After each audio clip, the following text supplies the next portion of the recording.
venue in all. Packers fighting for their playoff lives. The up-to-date picture in the AFC West. Well, the Raiders are in if they win their final 2 games. In the NFC Central, the Green Bay Packers still alive for the NFC Central crown, and they'll have to do it in frigid, cold temperatures. In fact, the temperature at 0 degrees, the wind chill factor at -18, shaping up into the 3rd coldest day ever for a game in the 37-year history at Lambeau Field. Hi, everyone. Happy holidays. I'm Dan Hicks along with Joe Gibbs. And Joe, coming off your Christmas vacation in Florida, you had to raid the Packer locker room to stay warm today. I made friends with the most important guy here, Bob Noe, the equipment guy. He gave me a complete outfit. I came up from Florida. I had nothing. Well, as far as the game is concerned, the Raiders, that woeful rushing attack, just 17 yards rushing last week. Is that enough to get it done in the playoffs? I tell you, the closer you get to the playoffs, you got to be balanced, run and pass. I think they could have problems. Jeff Hostetler has really been the glue that has kept this offense together. Well, I think that when you talk to the players and the coaches, all of them think that their offense is going to rest on Haas getting it done, and he is a good cold weather quarterback. And without a rushing attack, you can bet the Packers will be coming after Jeff Hostetler, and you can bet we'll be seeing the 7-time Pro Bowler, Reggie White. Well, I think Reggie's going to pin his ears back and go for the pass rush. They don't have to worry about the run today. We're also on the verge of some NFL history. Sterling Sharpe trying to become the first player in NFL history to record back-to-back 100-catch seasons. In fact, trying to become the first ever to have 2 100-catch seasons.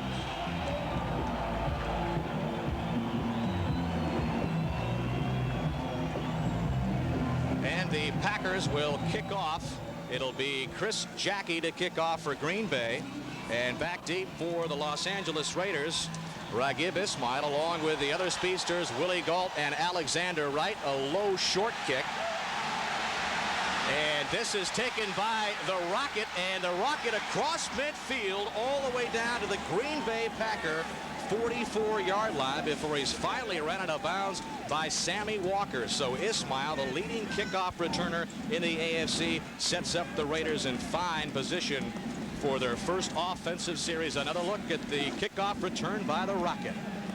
This is a big hole, Dan. Look at this. And with this kind of speed, you can't afford to let this guy get outside like this. Actually, Green Bay's lucky they got him down. I think the field hurt him a little bit there when he made the cut, slowed him down. Well, that one good for 46 yards, and Jeff Hostetler will set up at the 44-yard line for Los Angeles.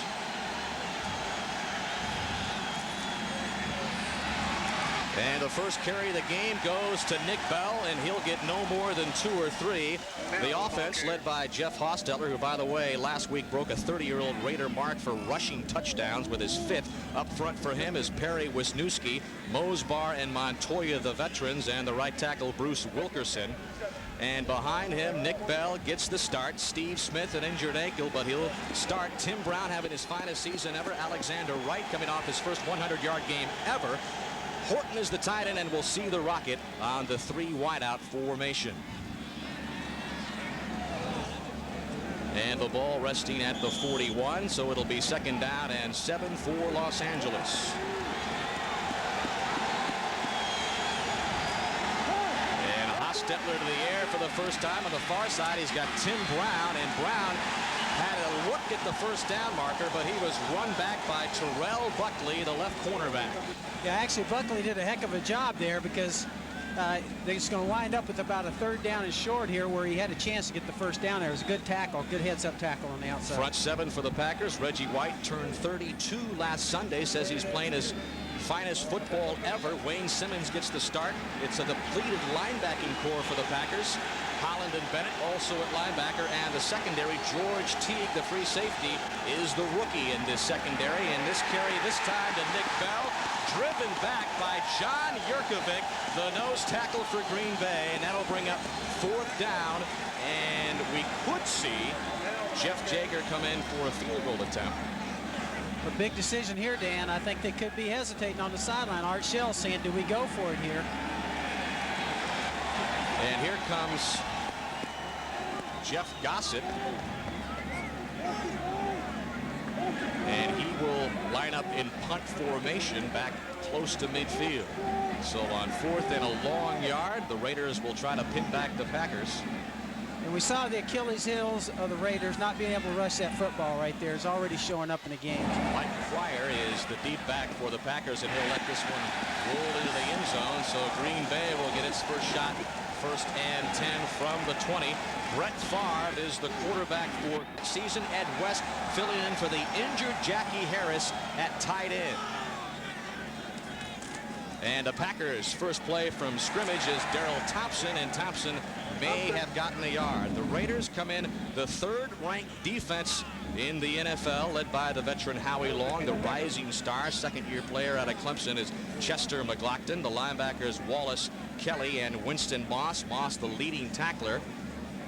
And in the secondary, they're led by Terry McDaniel. His 5 interceptions leads this unit, and the Raiders #1 against the pass in the NFL, and they'll bring in Torrin Dorn as the nickel back. 2nd down and 8 for Green Bay, and the pitch is to Edgar Bennett. And Bennett gets up to about the 25-yard line before he's brought down by Nolan Harrison. It's going to be very important for him not to turn the ball over. 3rd down and 5 as you look at the numbers for Brett Favre. Good completion rate at over 61%. And he'll pass on the 3rd down. And this one complete to Darrell Thompson. Thompson pretty much no gain there. Maybe got a yard, but that will bring up 4th down and the punting unit for Green Bay. Ryan Wagner will come on to punt it away.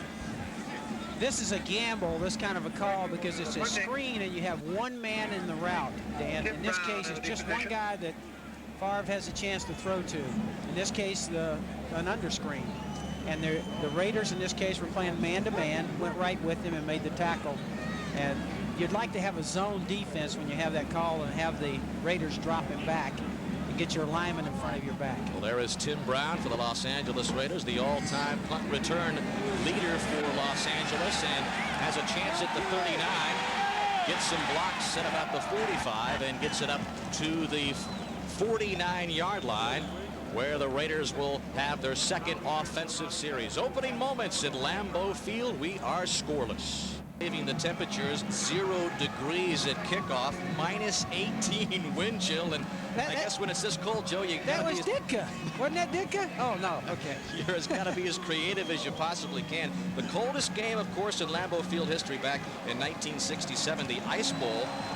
It was -35 degrees back in 1990, so this would go down as the 3rd coldest game in the history of Lambeau Field, which has been here for 37 years. 1st down and 10. Hostetler's pass is knocked down at the line of scrimmage by Reggie White. You know, Reggie, they'll be moving him all over the place. Of course, one of the keys and the big story in the offseason with free agency, and certainly I think in this case, Green Bay got their money's worth. I don't care what they pay this guy, he's worth it. Here he is, really kind of stopped on the pass rush, comes back around and bats the ball down. You know, all those years, Dan, I was on that sideline. I used to fake it and say, hey, guys, come on out there, Redskin weather. I'll tell you what, many times I'm sitting there going, I am freezing to death. How are they doing this? 2nd and 10 for the Raiders.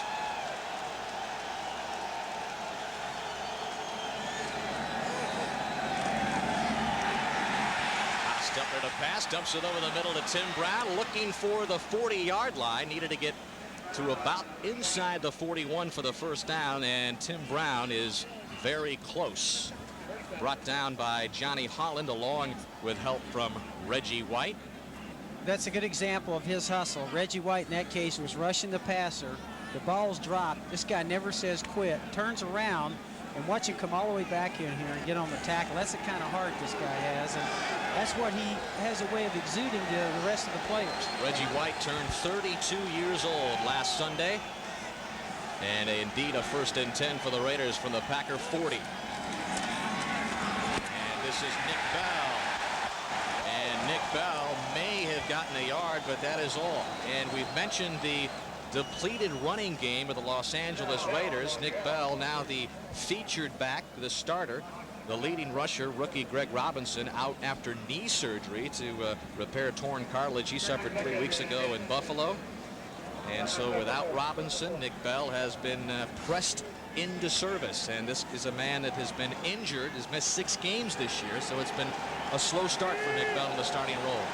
Yeah, I sense the Raiders would like to show some running game. When we talked to some of their offensive linemen, and they said they're taking bigger splits today to try and get a running game going. Stetler to pass. Looking downfield, and this one in the vicinity of Alexander Wright.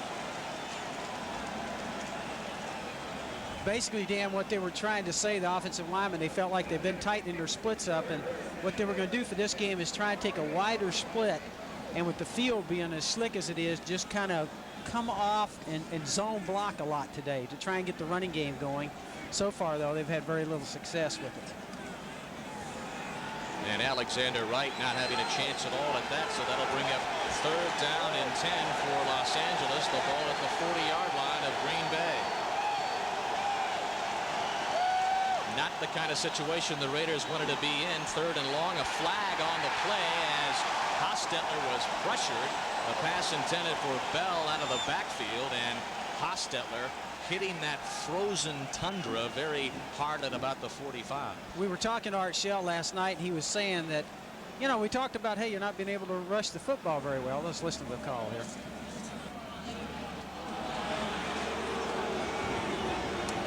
The referee's also frozen up, Dan. Perhaps the microphone of Ron Blum is frozen, so we can't hear exactly what the indication was, but here's another look at Hostetler. Excellent pass rush. And you see the pressure here by Green Bay. When we talked last night to Art Shell, he was saying, hey, if we can't run, Haas can get it done for us. I think they have real confidence in him, but they're putting a lot of pressure on Hostetler today, I think. So the penalty against Green Bay brings up 3rd down and 5. And Hostetler's pass just over the outstretched arms of James Jett. Incomplete. That will bring up 4th down, and once again, Gossett will come on to punt it away for the Raiders. Hostetler just trying to hit a quick post route here to the outside. That's a timing route. In other words, the quarterback goes back just for 5 steps, hits Dan, and explodes that ball to the post. Could be a big gainer, but in this case, the ball's high. So Gossett will stand at midfield, and back once again is Mike Pryor, who had an excellent game last week, filling in for the injured Robert Brooks. He had 4 punt returns for 50 yards last week. Gossett angling it toward the right side, and this time getting the kind of action he'd hoped for in his first punt. That will be down at the 4-yard line. So Green Bay will begin deep inside its territory when we come back. These heads are out, and Sterling Sharpe, not only does he need 1 catch to become the only player in NFL history with 2 100-catch seasons, 1 catch will also get him 2nd place in the team history leading receiver department for Green Bay. As the Packers begin from the 4-yard line, Brett Favre on the run and just trying to get rid of it. He does so, intended for Sterling Sharpe, but Brett Favre was pressured by Nolan Harrison, the right tackle for Los Angeles. The route here on the outside, as we see, really is kind of a broken route because the quarterback scrambles out of the pocket here, something that Favre has a good ability at doing. When I was talking to Mike Holmgren last night, he made the point, Dan, he said, I need that kind of quarterback with the 49er type style offense. I need somebody that can move around like a Joe Montana, and this guy can do it. He likes him a lot. 13-year veteran Howie Long on 2nd down and 10 for Green Bay. They'll keep it on the ground, and this is Edgar Bennett. And Bennett fighting his way up to about the 9-yard line before he's met by Winston Moss of the Raiders. I think what Favre is going through here in this town now, Dan, is 2 years. The honeymoon's kind of worn off, and the fans have seen him make a few mistakes. And all quarterbacks have to go through that. There comes a point where everybody starts getting on them. They got to adjust to that and be able to handle that. And I think he's going through that right now. And talking to Holmgren last night, he said he's dealing with it. This kid has a great arm, can do all the things you want him to do, and he's having to deal with that kind of pressure now. Well, there is Brett Favre, who last year had the spectacular all-time best for Packer, 64+ percentage rate, and this is the pass out of the backfield to Edgar Bennett, and Bennett has the 1st down up to the 23-yard line for Green Bay. So we haven't seen Sterling Sharpe yet, but the pattern among NFC running backs. That is the 50th reception for Edgar Bennett on the year. A 1st down and 10. The Packers operating from the 23. Favre was looking for Sharpe. He wasn't open, so Favre will scramble and is close to another first down across the 30 to the 32. Now that's a heck of a play, and in the past, what's been happening when you talk to Coach Holmgren, he says, you know, Brett just throws too many interceptions. Quarterbacks on the field today, Jeff Hostetler and Brett Favre. Favre 194 yards rushing coming in. This on the ground to Edgar Bennett. He is met by Chester McLaughlin. As we look at some of the other scores around the NFL, a big one that the folks in Lambeau Field here are watching, Chicago and Detroit.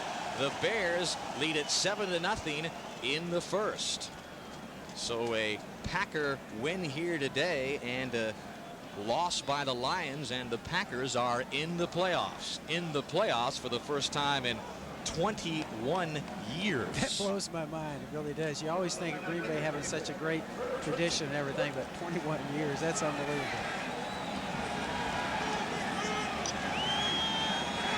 So 1st and 10 from the 34. And Favre's pass intended for Ed West, the tight end, and a flag on the play. It was Joe Kelly who was all over Ed West.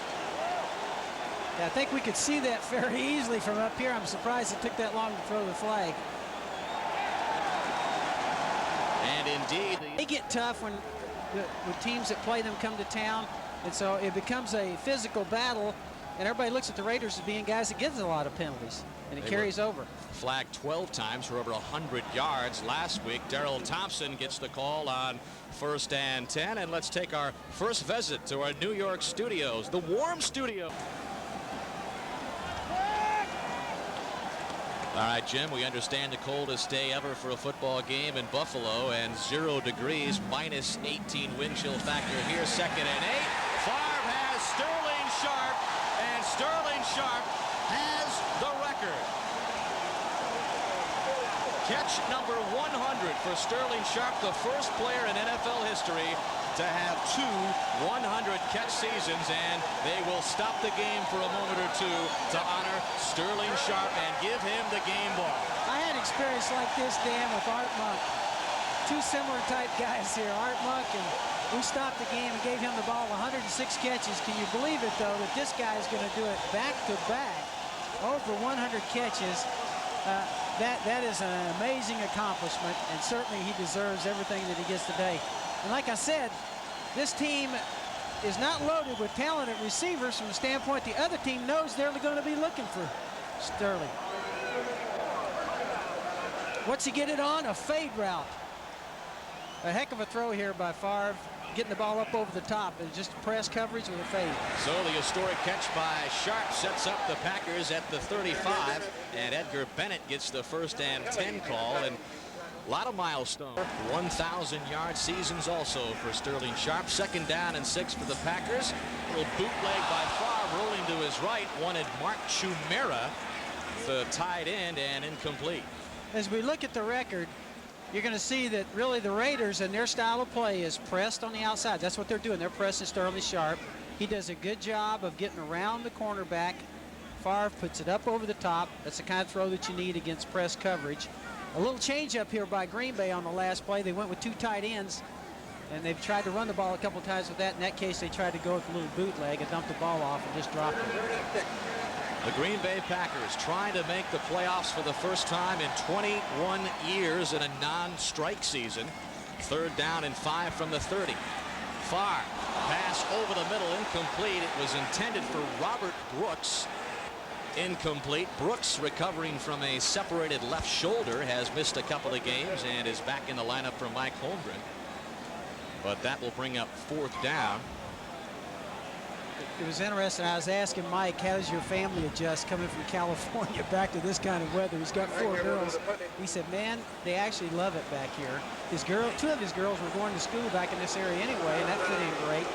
But I said, it's got to be tough bringing 4 girls from California back to this kind of weather. He said, not at all. We love it back here. And, of course, what a great job he's done the 2 years here. And he's getting ready to put them back, it looks like, with 2 winning seasons back-to-back. What an accomplishment for a young coach. Brian Wagner to come into punt. Tim Brown will watch this angle over his head, and the Packers fall on it at about the 13-yard line. So Los Angeles will set up at the 13 when we come back. Frigid Lambeau Field in Green Bay. Raiders are 3-0 here, and Art Shell told us last night that, you know, you may believe that the Raiders would have a tough time coming in here, the cold weather, a Southern California team, but it's really the opposite. Yeah, they've actually played 4 cold weather games and they're 3-1 in those. You could tell he was kind of selling his players, hey, we've already been in cold weather. And this is Nick Bell, the first down carry, gets some good yardage up the middle, and let's head back to New York and check in with Jim Lampley.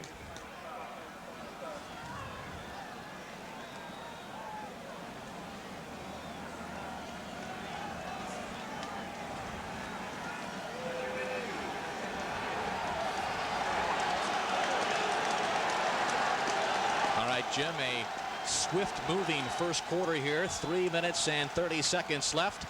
And the Raiders once again on the ground. This is Nick Bell, and Nick Bell stopped just across the 20-yard line by Tony Bennett. Bennett, the sack leader the last couple of years for Green Bay, has just 4 sacks so far this year, though. Yeah, this is a little counter play with Nick Bell. Now, what you're going to see, it comes down to times just like this, Dan. Games boil down to key plays. Third down normally is the key, third down 2 to 6 area. This is third down and 1. They got to get this running. If they're going to win ball games in this kind of weather and go into the playoffs, they need to get this. The Raiders do right here. Raiders with the 3rd worst rushing attack in the NFL.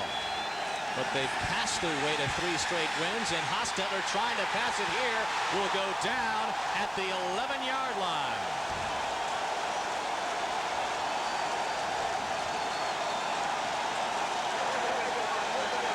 It was Johnny Holland and John Yurkovic that sacked Jeff Hostetler. And I think ball and pound it on 3rd and 1.5 and get it. So Gossett stands at the 6, and it is Mike Pryor at his own 42. Low spiraling punt taken by Pryor at the 44. Slips and falls and gets knocked at the 49, but an extra effort gets him into Raider territory at about the 47. So Green Bay with another chance. We'll be right back. The 3rd-year player out of Southern Miss, All-Pro last year with a team record completion rate of plus 64%. But how quickly things can change, Joe Gibbs. The 20 interceptions, he's been criticized this year. Yeah, he's been criticized in town. That's going to happen to a quarterback. He's got to get used to that because that's going to happen to all quarterbacks in this league. Favre looking for Sharpe, overthrows him, and behind Sharpe was Terry McDaniel, who had a chance at an interception. Let's go back to New York and rejoin Jim Lampley. 2nd down and 10 for the Packers. Favre to pass again, and this out of the backfield, intended for Darrell Thompson. Howie Long was right in Brett Favre's face on that play. Howie Long, I coached this guy in the Pro Bowl a number of years back. This is one of the, over year in and year out, this is also one of the best defensive linemen in the league. I'm sure he's excited to be on the field with Reggie White getting all the attention he does. This guy right here has been around a long time. Also, I might add, my wife, we were to go over in Hawaii. She says he also has one of the best bodies she's ever seen. Been better than yours, Joe. A little better. 3rd down and 10. Favre looking over the middle for Robert Brooks, incomplete. So both teams having difficulty with any sustained drives. So the Packers will punt it away once again. Brian Wagner comes onto the field for Mike Holmgren. Holmgren in his 2nd year for Green Bay, coming off last year's record of 9-7 as the Packers just missed the playoffs.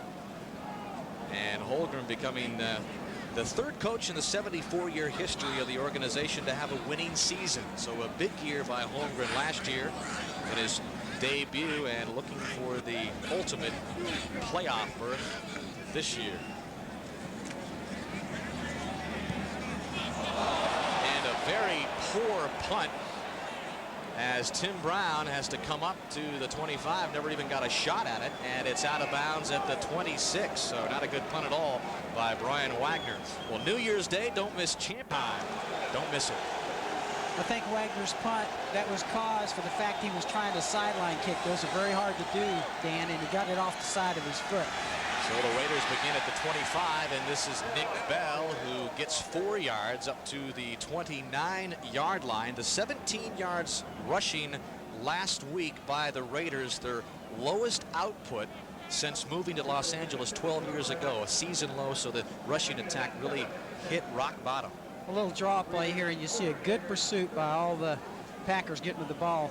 Going back to that punt, Dan, I always was much in favor of a pooch punt in the middle of the field where you don't get those sideline kicks like that and get them out of bounds. Those are very hard to execute, particularly on a day like this. I'd rather see a pooch punt in the middle of the field and drop it down on the 10-yard line or inside the 20 in the middle of the field. Don't try and get it to the sidelines.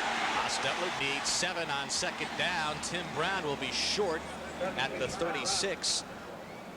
And Tim Brown is brought down by the nose tackle, John Jurkovic. Reggie White is going to get doubled all day long. Now watch the way they pick on him here. Everybody recognizing where he is. Look, 2 guys picking out Reggie. I was talking to Johnny Holland. He says, hey, I love that. I'm making all the plays at linebacker because they're killing Reggie White. They got 2 and 3 people on him. He sees that all year long, having that kind of a reputation. That's a tough job, and I know Reggie's a little frustrated by not getting the sacks and things he's accustomed to. 3rd down, less than a yard, and we get our first look at Napoleon McCallum, who picks up the first down for the Raiders. And Napoleon McCallum back for the 2nd game since an appendectomy a month ago. Yeah, you talked about a guy. This is a heck of a run because actually Green Bay has good pressure in the backfield. But this is a heck of a run by Napoleon. We were talking to him and said, you know, that's kind of unusual, isn't it, to play 3 weeks after an appendectomy. And he said, well, the doctor just kind of separated everything in there. He didn't cut it all, and said, then he stapled it back. And I went, what? Stapled it? He goes, yeah, I just stapled it, just like you staple a piece of paper. And says once he got the staples out, he felt great. Well, the end of the first quarter, and you might imagine with the wind chill factor at -18, not a lot of offense. The Raiders and Packers scoreless. Pretty even, Joe Gibbs. Yeah, well, it's even in that nobody's doing anything so far. The defenses are dominating. Raiders will try to take advantage of this field position. They're at the 38-yard line. Hostetler just throwing it up for James Jett. And Jett really didn't have a shot at it as Tony Bennett was providing the pressure on Brett Favre. Actually, what we saw here was a shift right before the snap of the ball, and Reggie White, in this case, and they do move Reggie all over the place, a late shift and put him right over the center. And if we take a look at Reggie right in this position right here over the center, he shifted in late. He came in that position. They covered both guards, trying to get pressure with him going up the middle. So that's an example of moving Reggie White all over the place to try and keep him from getting doubled, Dan. And the incompletion bringing up 2nd down and 10.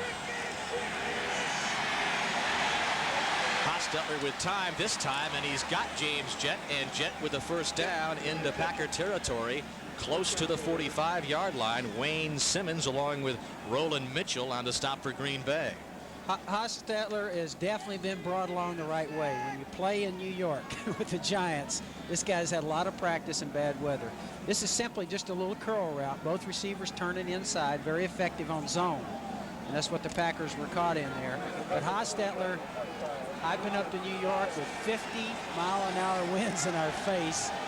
This guy is practicing it year in and year out. I had quarterbacks like Joe Theismann. They're just good in bad weather. This is one of the quarterbacks that's good in bad weather right here. And we'll keep it on the ground, and this time it is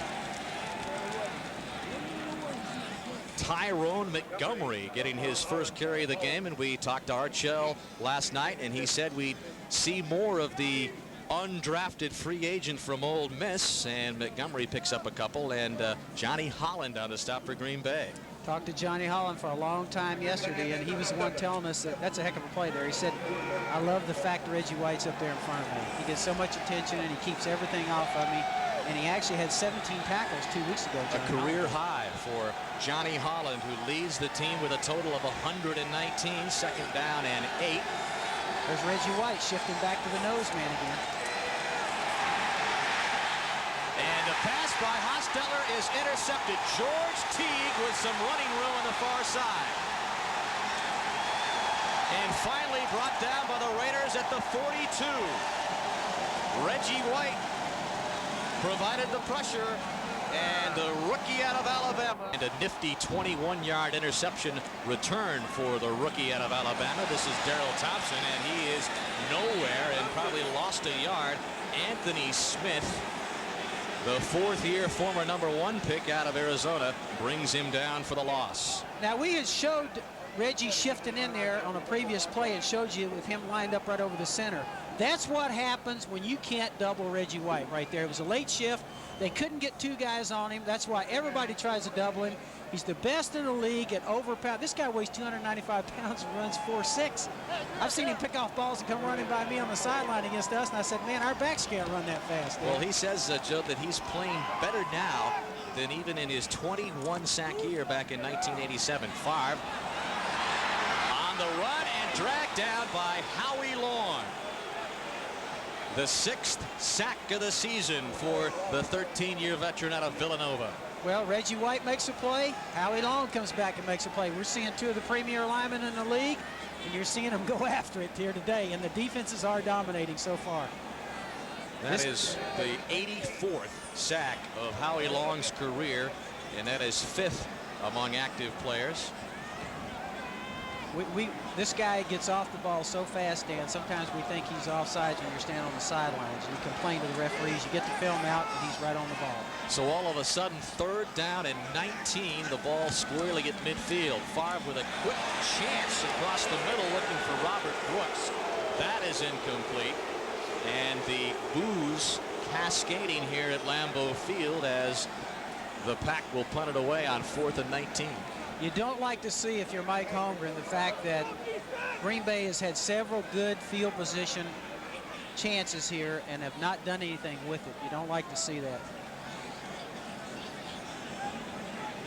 So Brian Wagner will punt away for the 4th time. Tim Brown, hands in the hand warmer, waiting at the 15. And an excellent punt by Wagner. Brown calling for the fair catch at the 11. So Los Angeles will begin there when we come back. Scoreless, 11:47 left in the first half. Still alive for the Central Division title. Green Bay, if they win their last 2, they will win the NFC Central. They can also gain a playoff berth today with a win and some help. And it's amazing, Joe Gibbs, how those palm trees just sprout up in this weather at Lambeau Field. How do they do that? Fumble by Nick Bell. And it appears the Raiders recovered. I don't think Bell really got the ball there on the exchange. It was a bad exchange. I tell you what, that is dangerous right there. A turnover on the 10. That could be big. It looked like the tight end, Ethan Horton, recovered the fumble by Bell. Yeah, he actually had the ball. Good pocket there. It just is great camera work. We see the ball just kind of scored out when he got to the line of scrimmage. Well, no loss on the play, and that'll bring up 2nd down and 10. The ball at the 12-yard line. Scoreless game, 11 minutes left in the first half. Hostetler's pass complete to Nick Bell. No, they're saying it was incomplete. And Bell was really popped by George Teague, who just a moment ago picked up an interception. You get a feeling in talking to the Raiders, Dan, that as we look at the replay here, that they feel like that the league somehow gets them in cold weather about this time of year every year. And certainly we think back to the Pittsburgh games with the Raiders and when John Madden was there and games like that. So there is a little bit of a tradition of that. And I was talking to Al Davis, and he goes, it's not fair. He says, I don't think it's fair that we wind up in some of these places at the end of the year every year. And what's really tough for them is coming west coast to the east. They're actually playing at 10 o'clock their time. 3rd and 10. Hostetler pressured, and he'll go down by John Yurkovich.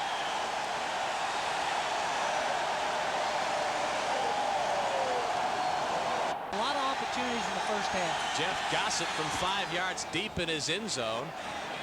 hangs one Mike Pryor's way, and he'll begin at the 44, and an excellent return all the way up to about the 33. So an 11-yard punt return, and the Raiders indicating that they have the football. I think they're saying it was a fumble at the end of that play. It was very hard to see, but all the players certainly think it is. Joe Kelly emerged from the pile with a football. The 37-yard punt by Gossett.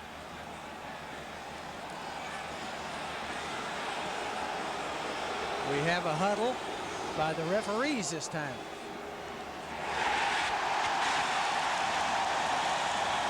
And now the Raiders have the football. The ball is ruled a fumble, recovered by Los Angeles. So indeed a fumble by Mike Pryor, and the Raiders have it in pretty good field position at the 34. What a turn of events here. We'll take a look and see if we can see the ball come out. It's really hard to see from this angle. Indeed, the ball popped loose from Mike Pryor, so the Raiders with another chance when we come back. By Dan Turk, number 67 on Mike Pryor. And you can actually see him laying on the ground, and all of a sudden he turns around and the ball's there. It's a Christmas present. Yeah, the local boy, Dan Turk, in his 9th year out of Wisconsin. The 4th round pick of the Steelers back in 1985, as Nick Bell gets the carry on 1st and 10 for Los Angeles. Still not making much rushing, but you know, we were talking to Art Shell and we said, Art, what'd you do about Christmas? He said, hey, look, we're going to get our Christmas presents today, meaning today in this game. I think they just got one, by the way. But he said, hey, in a football player and coach's life, there's not a lot of room for Christmas. You're traveling. And but he said, hey, I sold our guys on the fact, hey, we get our Christmas present today, a victory over Green Bay. He also told us that he feels the Raiders had better preparation for this cold weather weekend because they were able to get some good practices in the balmy weather. And Hostetler trying to call a timeout before the play clock expired, but he is very frustrated. He's been frustrated about the move from 45 seconds to 40 all year long. We've been talking about that, Dan, and we said it hurts the offense, and he verified that last night, and he said, I don't have time to audible. Again by Reggie White going inside that we talked about. Hostetler now wants to audible, but the clock is run down, and he said that's one of the things that's killing them, is with the 40-second clock, and we've talked about that all year. I think it's hurt the offenses. Hostetler was able to get the timeout just before the play clock expired. He was looking for Ethan Horton, and an excellent defensive play by Leroy Butler, the strong safety for Green Bay, and the 4th-year player out of Florida State. As we take a look at the route, the strong safeties many times in man-to-man coverage with the Raiders play a lot in their contrasting style of play. A lot of times they're man-to-man. The strong safety, in this case, Leroy Butler, will normally be assigned the tight end. He did a heck of a job there. And that ball was not crisply thrown, I don't think, either by Hostetler in that case, and allowed him to slap the ball down. Those 6 interceptions for Butler, 2nd in the NFC, trailing Deion Sanders of Atlanta. 3rd down and 9. Hostetler looking to go to the air, wobbling right in and out of the hands of Butler, who had an excellent shot at interception number 7. But Hostetler feeling the heat once again from the Packer defensive front. Jurkovic putting the pressure on Hostetler. Yeah, we take a look at this ball. Again, the pressure inside is what's causing Hostetler to throw off balance here. You can see he didn't get everything on that, Dan. That thing came down like a punt. I guess that's the reason why secondary guys play secondary. They don't have great hands in that case. That's what we always said. They're fast. They can do all those things. They can't catch the ball as receivers, so let's put them as DBs. So once again, Art Shell's offense forced to punt. Gossett to put it in the air for the 5th time. This is a low line driver. And Mike Pryor all the way to the far side of the field, watches it go out of bounds close to the 20. So Green Bay will have another chance on offense when we come back. Scoreless, 9 minutes left. Winter clothing there on the Packers sidelines is a heater. There it is. We just saw the flames flickering out from underneath there, Joe. We could use one up here in the booth. Yes, we could. Packers 1st and 10, just shy of the 20, and Favre will go down. The sack made by Nolan Harrison, and for Nolan Harrison, his 3rd sack of the season. Dan, we brought a football team up here. It was one of the coldest days I've ever been in. Doug Williams was our quarterback. He'd never been any place but Louisiana, Tampa, and Phoenix in his career. We brought him up here, and luckily he was our backup quarterback. It would have taken a crowbar to get him off that heater. He was over there all day, and I said, man, if that guy's got to play, we're in trouble. Thank goodness Jay Schrader played, and we did win the game 10-7. Loss of 5 on the sack by Nolan Harrison. 2nd and 15, 5 to the air. And he's got Sterling Sharpe. Sterling Sharpe looking for the first down marker. He'll be shy of it. And that'll bring up 3rd down and 1. Derek Hoskins, the strong safety, made the stop. You get the feeling the farther we go, the quarterbacks are going to be the key here because neither team's run the ball very well. This is that little stop route on the outside. Good timing by Favre in this case with Sharpe, and bangs it there. It's hard to stop if you're in zone. We've seen both teams use it today. Sterling Sharpe, we mentioned, and saw the historic catch. Another milestone added to his resume as he's now extended the Packer record, 86 straight games with a reception. They were trying to go to him again, and Sterling Sharpe did not like the coverage applied by Joe Kelly of the Raiders. And that will bring up 4th down and another punt. Very short yardage back to both teams having a tough time on 3rd down and 1 and 2s in this case. Yeah, I would have complained about this too. They're holding him. They actually tackle him before the ball get there. I can't believe that we missed that. Actually, it was Winston Moss that was all over the back of Sterling Sharpe. And once again, Wagner, this time from the 15. This is becoming a familiar scene. Line drive punt. Tim Brown from the 29. And Brown will get up to the 33. A 4-yard return by Tim Brown and a 44-yard punt by Wagner. Well, next Sunday, NBC. So cold. The first time up here, it's amazing the way players adjust that, Dan, over a period of time. He came back and played some great games in cold weather later on. Raiders from the 32.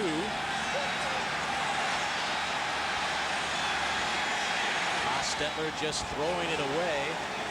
Napoleon McCallum was the original intended target, but Hostetler clearly just throwing that away. And once again, Reggie White in on the pressure of Hostetler. Well, actually, I think you're going to see Reggie start up field. Now, this time he was playing on the outside, but you see him again double. This time by a lineman and also a back. Reggie still kind of winds up pressuring Hostetler. And there's the new rule, Dan, where the quarterback, and I think it's a good one, when he's outside the pocket like that, in that case, to protect himself, he can simply throw the ball away without worrying about a penalty. 2nd down and 10, ball at the 32. As you see, Hostetler hurried already 5 times today by the Packer defensive line. Pump fake buys him some time, and Hostetler escapes for the moment, but Reggie White sacked him.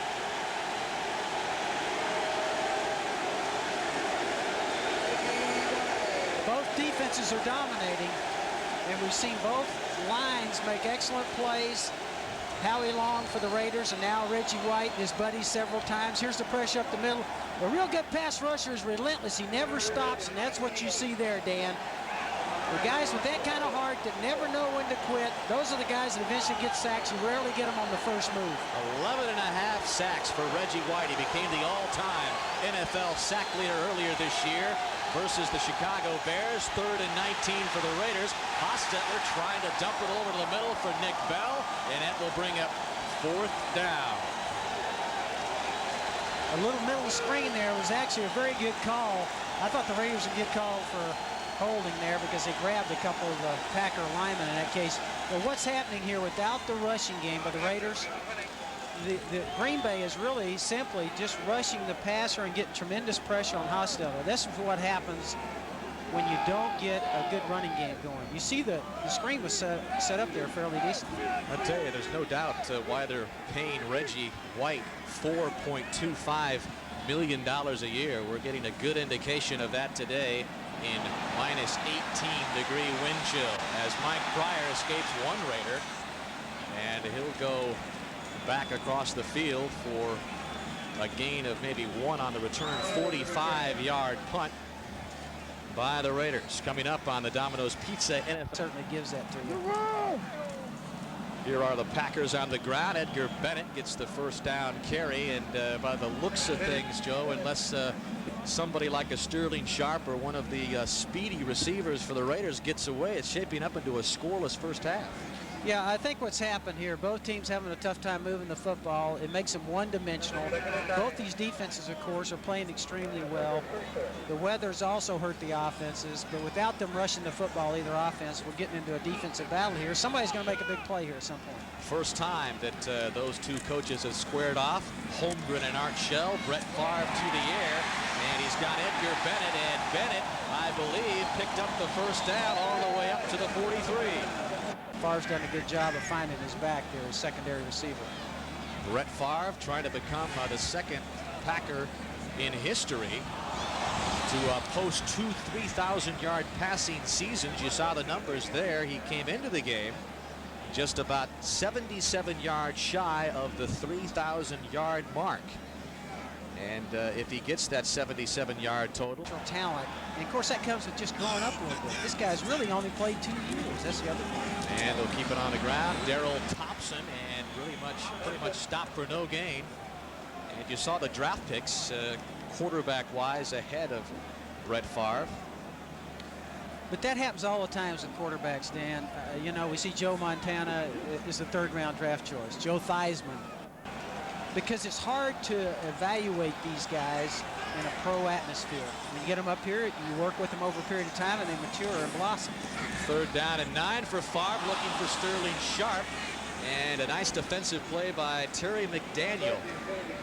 McDaniel coming off his first Pro Bowl last year. Swatted that one away and forces the Packers to punt again. Terry McDaniel, the former #1 pick out of Tennessee, with a nice play. Yeah, this is a good play on just a little simple slant route to the inside. What Favre was trying to do is to get the ball to him quick and let him run for it.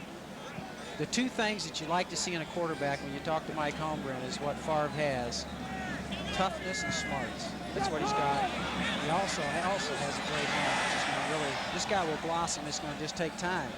This game is quickly turned into a punting contest. Brian Wagner against Jeff Gossett. As you look at some of the others shooting that little opening, I almost froze. I'm glad I'm up here where this thing's covered up. I like this better than being on the sideline. 1st and 10, Raiders from the 19, and a pass complete to the far side. This is the tight end, Ethan Horton. Actually, James Jett made the reception, and James Jett leads the NFL with more than 25 yards per catch. As you look at the numbers by Jett, who is the fastest of the wide receivers on the Raiders team, but really not the fastest of all on this Raiders team. This thing is loaded. This team is loaded with great speed as outside receivers. When we talked about the Green Bay, what do you fear the most in the Raiders? The defensive players all said the speed of their outside receivers as they pick up the first down here. But that has been Al Davis's modus of operation from the very beginning. He loves speed on his outside receivers. And there is a look at the speed. James Trapp is a cornerback, and he is the fastest, outdistancing all of those Raider wide receiver burners. The ball at the 29, 1st and 10 for the Raiders. Trying to get something going on offense. Napoleon McCallum trying to turn the corner, and he won't get far at all. Tony Bennett chased him out of bounds along with Johnny Holland. He won the fastest man a couple of times. I was kidding with Don Mosbar. I says, you know, we ought to have a, for you guys, 300-pounders. The center for the Raiders, Mosbar. We ought to have a wide body fastest man contest. 2nd down and 9 over the middle. The pass complete to Tim Brown. And Brown will be short. That'll bring up 3rd down for the Raiders. I was thinking the rules would be, Dan, you have to be over 300 pounds, a lineman, okay, and we would have them sprint only 30 yards, and we'd have somebody sponsor it like Winnebago or Boeing, wide bodies, you know what I mean? And Don Mosbar lit up on that. He says, yeah, we ought to, and I think the fans would like it. We ought to get a right-in going here. We would love to have that. Wide body, fastest man contest. You can conduct it on one of your NASCAR tracks, Joe, that you spend so much time at. 3rd down and about 4. Hostetler under pressure again, and he will go down at the 31. Jurkovic was there along with Tony Bennett. Johnny Holland also provided the pressure on Hostetler. Again, it's tremendous pressure on Hostetler. Here you can see the field comes into play. He slips a little bit, doesn't get the ball off on time, and when he misses that timing, and you can't get the ball off when you sit back there at 7 steps, Dan, it gives that defense a chance for pressure, and they're getting tremendous pressure today. And again, I think they're concentrating on the pass rush. They know the Raiders are not really rushing the football. And once again, Jeff Gossett's punt, a low line driver, fielded nicely by Pryor. Pryor across the 40, and Pryor gets it across midfield into Raider territory. And Jeff Gossett had to run him out of bounds at the 49. 40-yard punt and a nice 21-yard return by. No, that was not exactly one of the best hits I've seen. And the good thing, he gets to go back on the sidelines and throw on the coat and get by the heater. Meanwhile, the Packers at the 48. This is Darrell Thompson. Thompson picking up first down yardage. He's all the way down to the Raider 33. Harry Galbraith and Edgar Bennett with a couple of nice blocks to spring Thompson. The first run that we've actually seen today by either team, and you see what happens here, it excites everybody, Dan. The fans, the crowd, the offensive linemen, they get excited when they're knocking people back and making yards. The physical part of the game is very important. That was a 15-yard gain by Darrell Thompson. He has the team's longest run of the season, and that is 28 yards.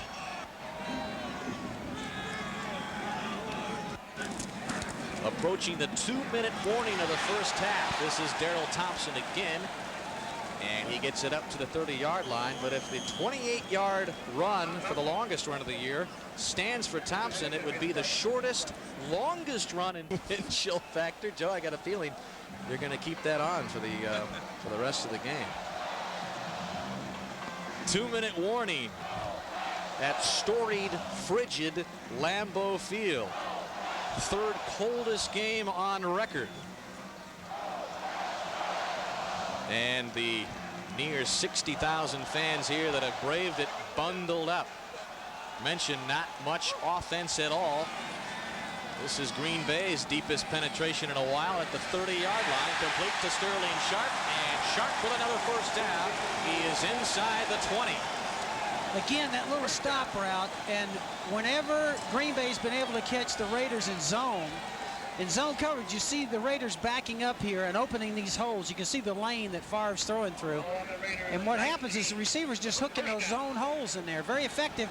I would look for the Raiders now to go to man-to-man coverage to take that away. Interesting to note, Sterling Sharpe has attained all these milestones. He's had a turf toe and tendonitis and left Achilles. It's been an injury-plagued season for him, but nevertheless, he shows up every Sunday, but really hasn't practiced much at all in the past month and a half or so. And I noticed also is not wearing any long sleeves in this weather, Joe. In fact, his socks are down near his ankles. The similarities between him and Art Monk are amazing. Art Monk played at Purdue. And big plays right here for Green Bay. Big plays coming up. Second down and 9. Favre wants to go to the air, and he's got Sterling Sharpe. Another first down. Sharpe trying to fight his way into the end zone. And Sharpe is inside the 1. First and goal for Green Bay. That's the kind of play that Favre can give you, Dan. Now, he scrambled out of the pocket there and got pressure and got back outside and made a big play on the outside with his scrambling ability. And that's what Coach Holmgren told us. That's the kind of guy that he really needs and is used to working with.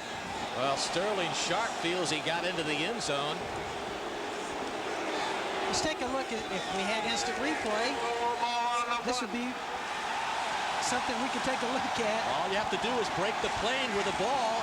Your body can even be outside there. Just put the ball over the goal line and it's a touchdown. But this is Edgar Bennett, and he picks up the touchdown for Green Bay.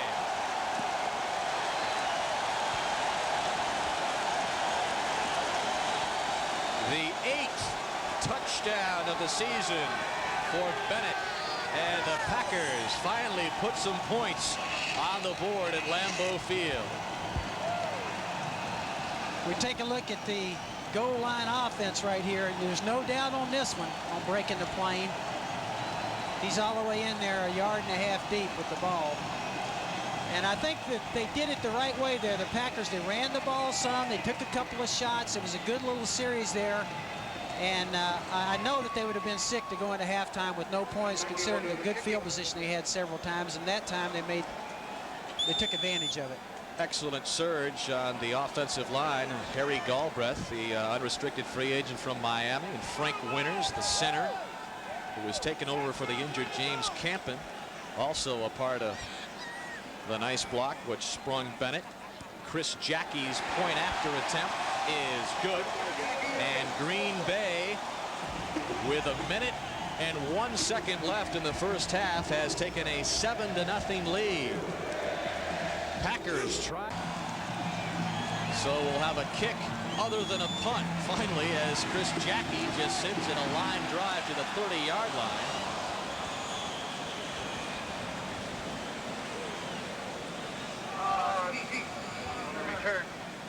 So with less than a minute left, the Raiders may have a chance to get into field goal position. Just put the Raiders in position to maybe have a shot at a field goal here with the last 57 seconds left. Hostetler to Nick Bell. Bell fumbles the football, and the Packers have it.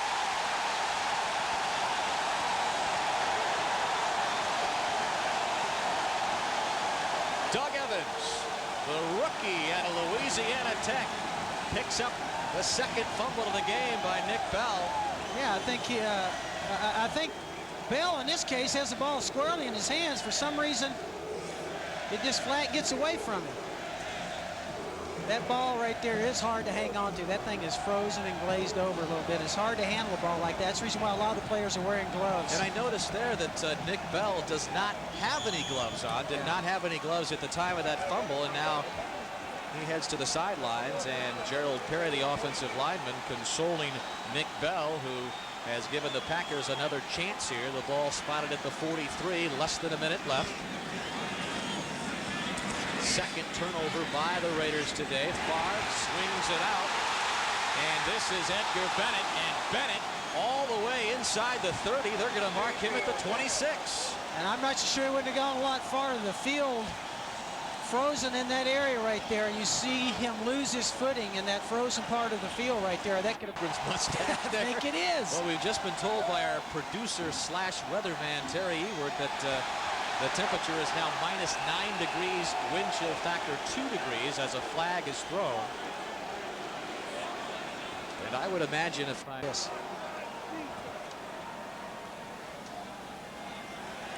Encroachment, defense, 5 yards.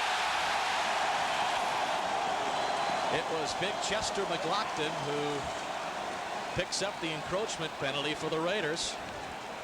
Now let's take a look and see if anybody on the offense moves. If they do, you see him move, the center step out. That should have been on the offense. That was you can't do that. Frank Winters reaching across the line and tapping Chester McLaughlin on top of the helmet. Favre's pass looking for Sharpe. Incomplete.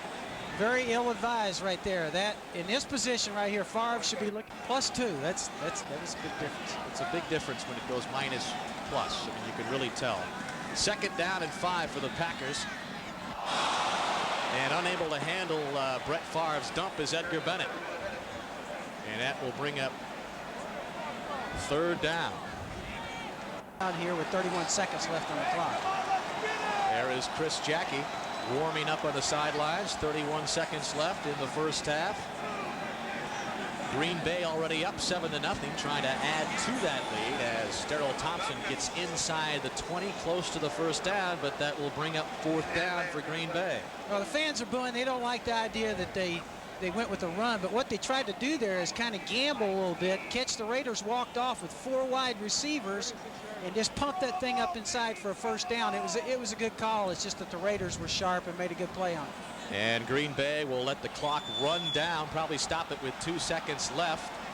And they do use their final timeout of the first half, and gives Chris Jacke even more time to keep warming up the leg on the weather like this. It's tough snapping. It's tough holding. It's very tough to get a good plant foot on that frozen turf right here. That's a big deal right in this area. And the Raiders call a timeout there to try and put a little pressure on it. Yes, the Raiders calling timeout to ice Chris Jacke as if he needs to be iced anymore. Tall cleated shoe.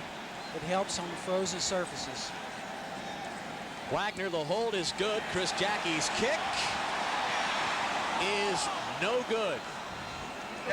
So as the gun sounds to end the first half, Chris Jacke unsuccessful from 37 yards out. Let's take another look at the hold by Wagner.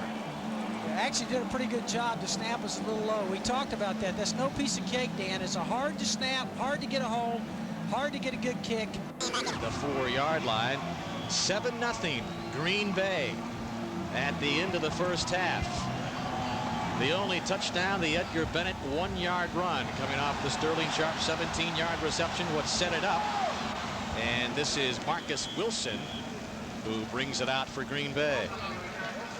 And Green Bay will begin at the 26, 1st and 10. Brett Favre. And the numbers for Brett Favre in the first half, he was 8 of 20 for 104 yards. So Brett Favre has indeed gone over the 3,000-yard passing mark and has become the second Packer in history to post 2 3,000-yard passing seasons. Ball just across the 25, and on first down, Favre to the air, and he is looking for Ed West, who makes the reception. And West brings it all the way down to the 41-yard line, but they're going to mark him down much shorter than that at midfield. 24-yard gain by the veteran Ed West. This is a very tough throw to make. This is a seam route, right up the seam with the tight end. The quarterback's got to have good touch to get it up and over the line and get it down before the secondary has a chance to break on the ball. I tell you, that was a heck of a catch and a heck of a throw. Ed West, the former starter before the emergence of Jacke Harris. Jacke Harris hurting his knee for the second time last week. This is Darrell Thompson, who might have lost a yard, and we'll take our first time out of the second half and head to New York and Jim Lampley. Los Angeles, and the Packers, the ball squarely at midfield for them. 2nd down and 10. That is Sterling and Sharpe in motion to the near side, and he catches the quick hitter from Favre and picks up the first down. He is inside the 40 of the Raiders. And a scuffle is broken out at the 30-yard line. I'll tell you, the Raiders were involved in a number of scuffles last week in Los Angeles in their game against Tampa Bay when they were penalized some 12 times for over 100 yards. This is an example just going in motion right here. And really just getting a final little hole in zone coverage again. We talked to Art Shell about his team, and he said, listen, we've got to keep our composure. We can't get caught up in fights. And that's what's been happening with the Raiders, a lot of penalties. And he said, hey, what I've been preaching is, hey, look, keep your composure. Don't hurt the team. And he's exactly right. You can't afford to sacrifice 15 yards, you know, and put your team in bad field position. 5th reception of the game for Sterling Sharpe on the left side. This is Darrell Thompson. And getting back to Sterling Sharpe, that is his 104th catch of the season. So now 4 away from tying the 108 reception mark he set last week, or last year, I should say. And now just 5 away from breaking it. There is the historic number set last year, and Sterling Sharpe continues to add to his sparkling resume in his 6th year out of South Carolina, the former #1 pick back in '88. 2nd down and 6. Play action. Favre rolling to his right, and this time Mark Chimera, the tight end, very close to the first down. In fact, he may have picked it up. Needed to get inside the 30 to about the 29. Got inside the 30, but not quite enough. And you see Favre here, he's telling everybody, hey, let's go. A great drive right here. Starts off with that little seam route. They pumped the ball a couple of times running it, then a little bootleg. This is a great job of play selection right here. Mike Holmgren is doing a heck of a job calling plays, and got a good drive going right now. And that is the very first catch for Mark Chumera of the season, the two-time All-American. This comes off of the run that Green Bay just went with. See the little play-action fake? This is the rage in the league right here. A little bootleg pass. The tight end actually blocks down as if he's trying to block and then slips out on the backside. And Favre does a good job with the fake. Chumera in his second year at Boston College, the 6th round pick, picking up some extra playing time with Jackie Harris out of the lineup. He, along with Ed West, are the two tight ends for Green Bay. This is Edgar Bennett going right, and Bennett will get to about the 27. And that'll bring up second down as we roll through more of the scores. The Jets, we just showed you the highlights of their 14-13 lead there. Detroit continuing to hang on to the 10-7 lead over the Chicago Bears at Soldier Field, and Philadelphia leading New Orleans 18-12. New Orleans, another one of those teams which the Packers are watching closely today.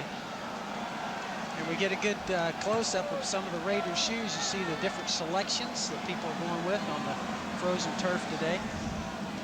Second down and 8, Edgar Bennett.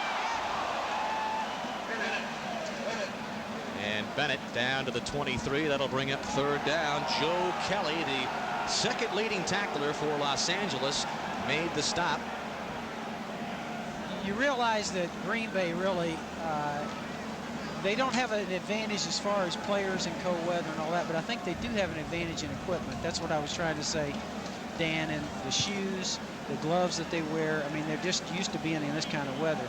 That was a heck of a defensive play there, because it was a pretty good hole there. I thought for a second we're going to have a big gainer, but I think that's where the advantage comes for Green Bay.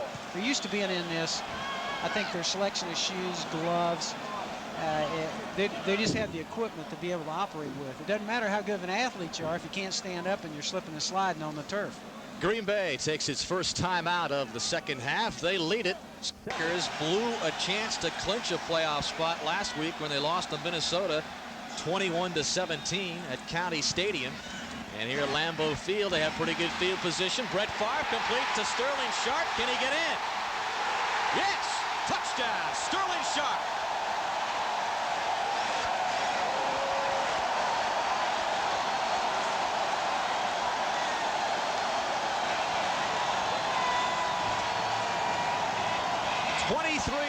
On the strike from Favre to Sharpe. Touchdown number 11 on the season for Sharpe. I tell you, that was a well-designed play. Sharpe, watch him come in motion down here and form a little bunch. See three receivers all together, and then he explodes right back to the outside. The defense couldn't react to that. They were in man coverage and couldn't get off of it quick enough to pick it back up in the end and got the ball in the flat. Well, that was Eddie Anderson who had a shot at Sharpe, and the reaction from Brett Favre. He likes the call. He's telling the coach, hey, good call. Jackie's point after is good, and Green Bay a step closer to its first playoff berth since 1972. They extend it to 14-0.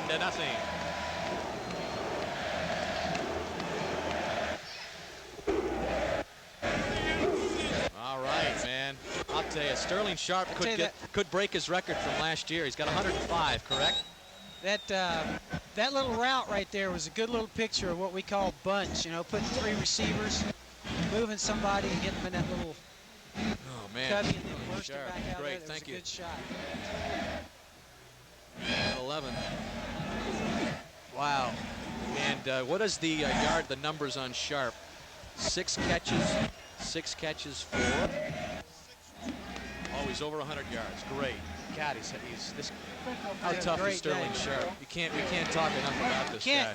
You can't brag too much. I mean, that little route there, I like too. That's a little bunch right there.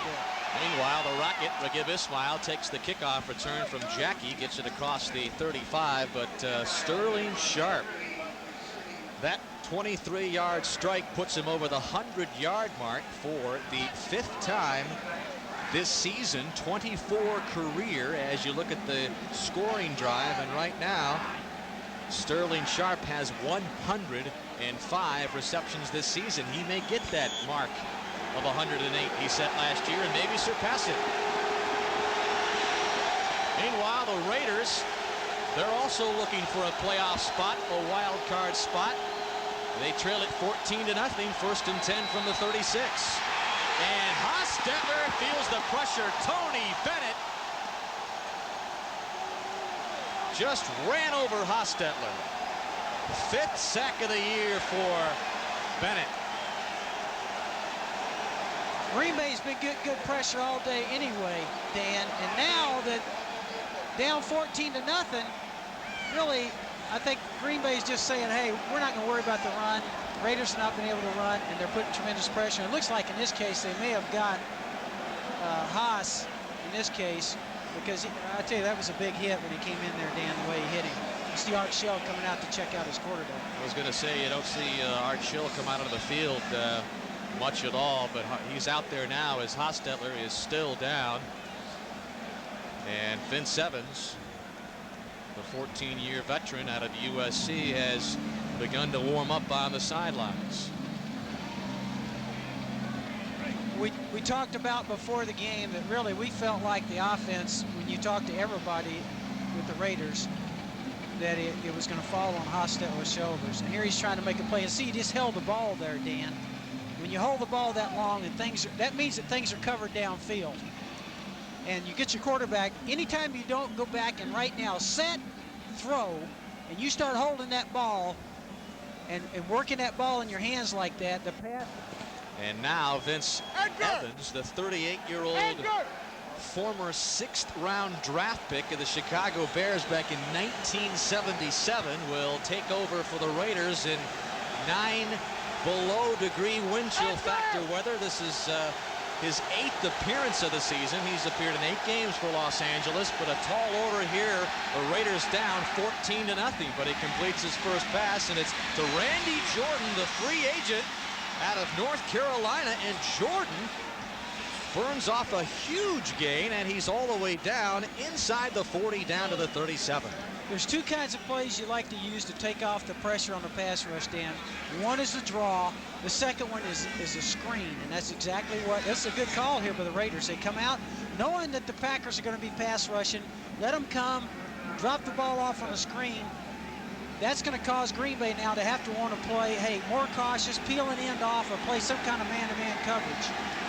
Vince Evans comes off a cold bench, and on his first play from scrimmage, gets the 33-yard connection to Randy Jordan. Just Jordan's 2nd reception of the season. Evans standing in there, and this time he'll go down.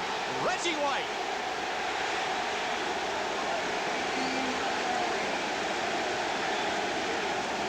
What's really tough here too, Dan, think about Vince Evans sitting on the sideline for a half, freezing over there, coming in the game and now having to play. What's Reggie on the bull rush right here? Is that a classic example of taking a guy and just walking him back? And the guys that he's walking back there weigh 300 pounds. That's what's amazing about that. 2nd sack of the afternoon for Reggie White. And now it's 2nd down and 20 for the Raiders. The ball moved back to the 47. Hostetler still a little woozy on the sidelines. And Evans can run. And he gets knocked at the 45. Took a tremendous shot. But the 38-year-old bounces up off the frozen turf. And a Packer is down injured. That is Tony Bennett, flat on his back at the 45. And perhaps it was Bennett who put the hit on Vince Evans. Well, you see the pressure here again. Now, Evans is a good runner and a good scrambler. He gets out of the pocket. Guess who's chasing him there? 92. Run fast, Vince. That guy's 310 pounds. He can run about 4.6 himself. I tell you, I wouldn't have given Vince Evans much of a chance to get up and walk away from that one. So it's instead Tony Bennett 6'2", 243-yard linebacker who put the hit on Evans, who's slow in getting up. Well, we're seeing guys lay it on the line here. Bennett gets a big head on Hostetler. Now he comes all the way back across the field. He gets hit. We're carrying him off here in Green Bay, I tell you. Hostetler warming up on the sidelines, trying to get his thoughts together after the huge sack just a few moments ago. Fourth sack of the afternoon, and Hostetler has had a rough afternoon in frozen weather at Lambeau Field. 7:35 left, 3rd down and 17 for the Raiders. Evans flushed again, and he's looking for James Jett, and it's incomplete. A great play by Vince Evans. I got to tell you, Dan, he got out of the pocket right there, scrambled all the way out to the outside and made a great throw on the run, and actually has the ball in Jett's hands. Look at the pressure here. You see White coming from this side this time. A good job by Vince Evans stepping up and eluding the rush there on Reggie White and making a great throw on the run. I believe the penalty on Vince Evans was that he threw the ball across the line of scrimmage. It's Los Angeles. 5 yards, loss of down. Indeed, that is the call. They lose the down. The penalty of 5 yards, so that brings up 4th and 17. As this sun goes down, Dan, too, you're going to start to see the shadows now are all the way out at almost half to the 50-yard line. As we take a look at Evans here and see if he is across the line of scrimmage. Yep, it looks like he is. A good 2 yards. As this sun goes down, it's going to get colder and colder. This field's going to really ice up as the shadows here and the sun goes down over the stadium. Well, Mike Pryor for Green Bay stands in the shadows at the 10. Jeff Gossett's punt, low spiraling shot that goes out of bounds. And they will mark it at the the 17-yard line. 7:19 left in the 3rd quarter. Green Bay up by 14. Watch for the last several moments. Jeff Gossett, the Raider punter, extremely upset on the sidelines. Exactly what he's upset about, we're really not sure. An update from Soldier Field. The Lions and Bears tied at 13. Detroit, along with Green Bay, one of all the teams in the NFC Central, Joe, that still have a shot at the NFC Central crown. Amazing that 4 teams and all the records are so mediocre. It is. You know, when we talk to the coaches, too, like Mike Holmgren and Art Shell, when you talk to them, I can tell you what a coach's mindset is, and that is, look, we got to win 2 games. That's when I asked Mike Holmgren, I says, how do you feel about where you are in the season? He says, we got to win 2 games. That's all you got. That's the only way we're looking at it. Same thing with Art Shell, and that's exactly what's happening in Detroit and Minnesota. Everybody's saying the exact same thing. Well, the Bears just kicked an extra point. They lead it 14-13 now at Soldier Field. And this is Darrell Thompson on the first down call, and Thompson gets it close to the 25. Ed West, the tight end, with a nice block, which enabled Thompson to get outside. As we continue to look at some of the other scores, Jets on top of Buffalo. There is the Bear update in the 4th quarter. The Lions tied atop the NFC Central at 8-6 to start the day, and Philadelphia moving beyond New Orleans now 24-19, and that's also one of the games that is significant. If the Packers can win today and a loss or tie for the Saints, Green Bay would be in the playoffs. 2nd down and 3. This is Thompson again left side, and he'll get across the 25. And let's head back to our NFL Live studios and visit once again with Jim Lampley.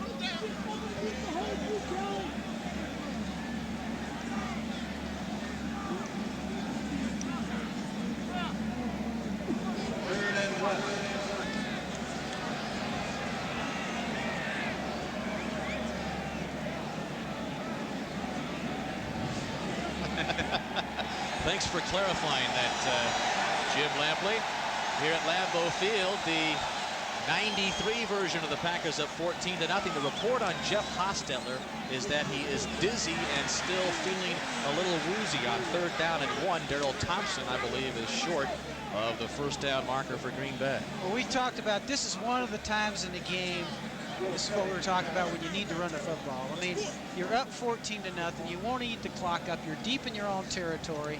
That's the reason why the running game, no matter what we say about passing and the quarterbacks and all that, you need to run the game in December. You need the running game to go in December.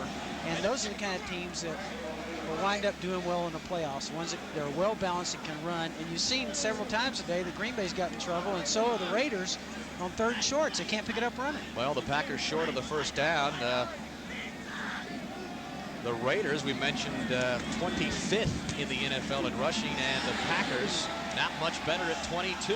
Tim Brown calls for the fair catch at the 38. So really 2 rushing attacks, Joe, on the field today that haven't done much at all. Yeah, and I can tell you from Al Davis's mindset, and he is the central thread on this team right here. He's been the one that's gone through that organization for years and years and years. He's a very unusual guy. He's really owner, coach, general manager, a little bit of everything in certain ways. Don't take anything away from their coaching staff. But he believes in running the football, and they've got themselves in a situation this year where they can't run. And I know that is not the Raiders' game plan, mindset.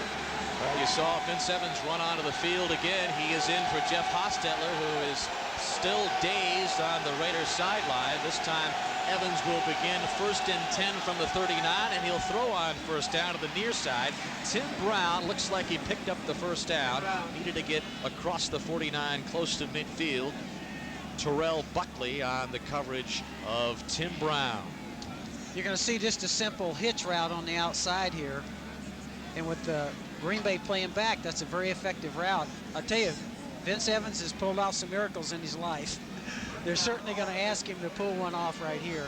Down 14-0, frozen field, been on the sidelines for a half. This is tough coming in and operating the quarterback right here. This will be a monumental task for Vince Evans. Raiders have the first down, close to midfield.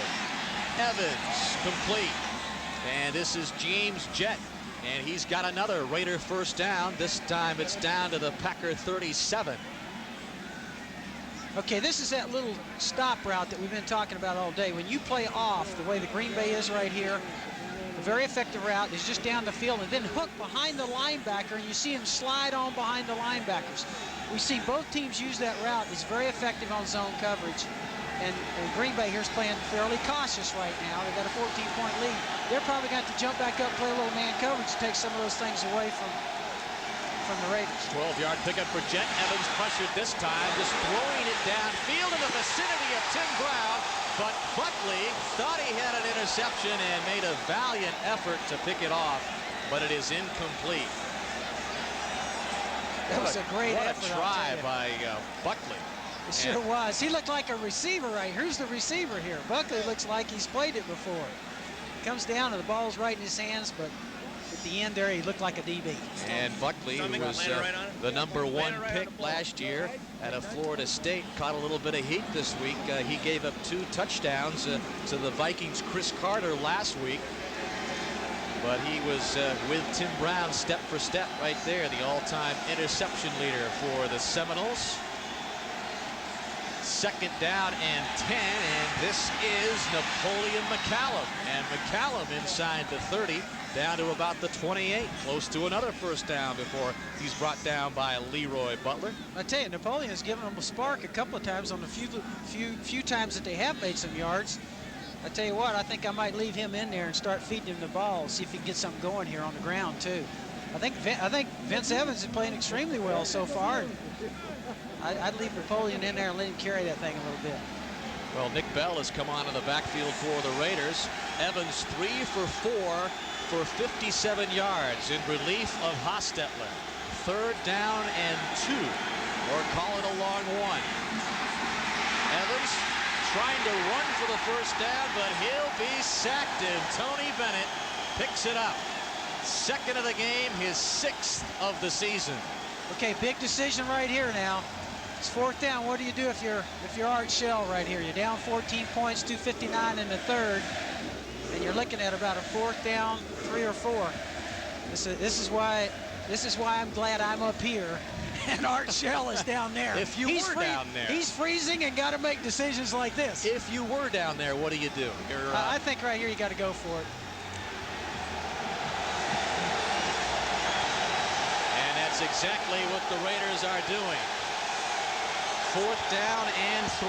Steve Smith is the lone setback, but he'll try to protect for Vince Evans. Lofting it up for James Jett. Incomplete. Sammy Walker, the coverage on Jett, and Green Bay will take over on downs with 2 minutes and 31 seconds left in the 3rd. Hey, a guts call here, Dan. Green Bay came up and they went all for nothing. They went with the blitz right there. I'm really surprised at that, and did a heck of a job with it. As we see Green Bay come to the line of scrimmage. Watch the 2 linebackers here on the blitz along with the 5 interior rushers. I'm surprised to see that at this point. I tell you, that was a guts call on Green Bay, because they could have given up a quick touchdown right there if Vince Evans hits this.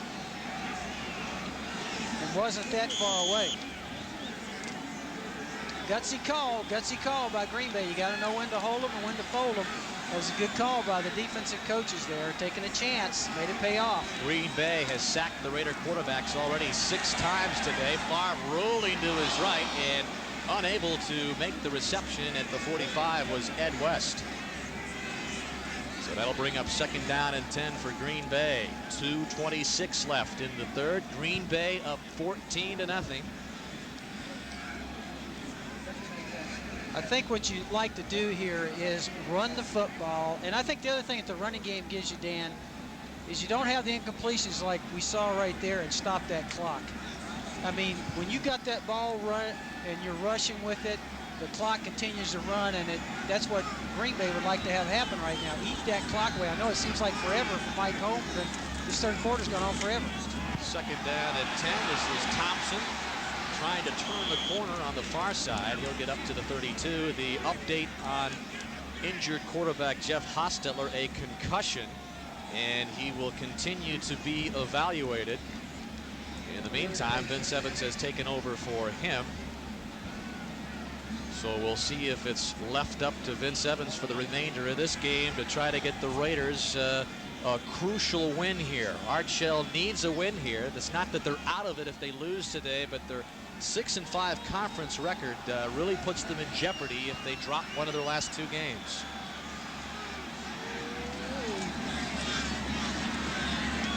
Favre's pass on 3rd and 8 almost picked off by Derek Hoskins. It was intended for Sterling Sharpe. I think at the last second here, Brett Favre saw a Raider from the inside and did a good job of pulling that ball down and putting it right into the ground, because I tell you, that was dangerous right there. The Raiders had a free safety sitting in the middle. He was ready to break on anything, and Brett Favre made a good decision there. It's what Mike Holmes talked about. He just needs to pick up confidence as he goes and experience as he goes, and that was an example of making a good play right there. Tim Brown, will he get a chance? No, it'll run by him down to the 23, so not a bad punt at all for Brian Wagner. As a little scuffle, an extracurricular activity emerges at about the 35-yard line. Broken up in a hurry. And there's another look at the playoff picture. A win today and a loss by the Steelers, Jets, and a Chiefs win over the Broncos clinches a berth for Los Angeles. But Art Shell says we can't worry about what the rest of the guys are doing. We got to win. Art Shell just says, let's win, baby, win. That's what it... And the playoff picture for the Packers: win the last 2. They are the division champions. Win today, coupled by either a loss by the Saints, Vikings, or Lions, gets Mike Holmgren into the playoff picture. And that would be a huge accomplishment. Yes, it would. And I know that there's going to be a lot of people here celebrating if that scenario comes up today. Well, Vince Evans and the Raiders set up at the 22.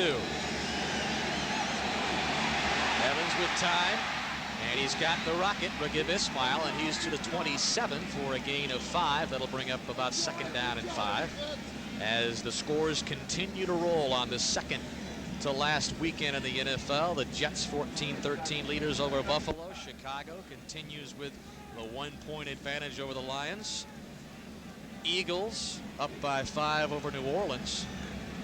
And the Bengals beating Atlanta in the fourth quarter. And the Patriots and Bill Parcells on their way to 31-0 win there. Vince Evans looking for Rocket, and Ismail picks up the Raider first down. Terrell Buckley on the coverage. But Vince Evans, 38 years old, has been very impressive so far in his early relief role here for Hostetler. Yeah, he actually seems to have given the Raider offense a little spark here. I think he's playing extremely well, Dan. That was a good throw right there, all the way to the sideline. You notice on the play before that, though, that I think Green Bay's done a good job all day against the Raiders of kind of making the quarterback hold the ball back there for a while and just allowing the pass rush to get to him. What you want to see happen is the quarterback to get back and hit and throw. Get rid of it. Well, this is McCallum. And McCallum, the second effort, up close to midfield. Needed to get to the 50-yard line for the first down as time expires in the third quarter. And after 3 quarters, Green Bay still with a 14-0 lead. Let this guy go. What's McCallum got? He's got 23 yards. I don't know what he's I can't averaging. see him. He's got to be better than anything they've got all day. Surrounded somewhere, but I cannot see him. I did not see him taking off anywhere. I think we would have seen that. Looking around in there, he might be in there somewhere. Yeah, it'd be nice to get a shot at him. Man, I zoom in on that far right sideline there. Do you want to touch on the gloves at all at any point? Back there? Got it. You want to talk about these gloves at all? Okay, thanks.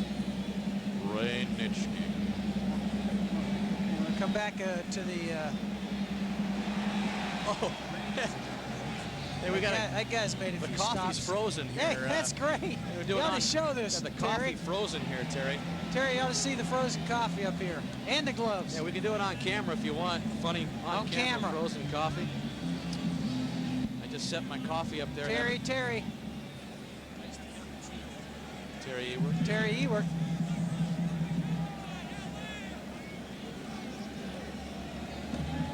Terry Ewert. No. Terry Ewert.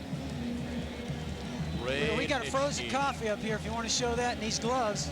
I don't know if you want to or not. That's up to you. You're the boss.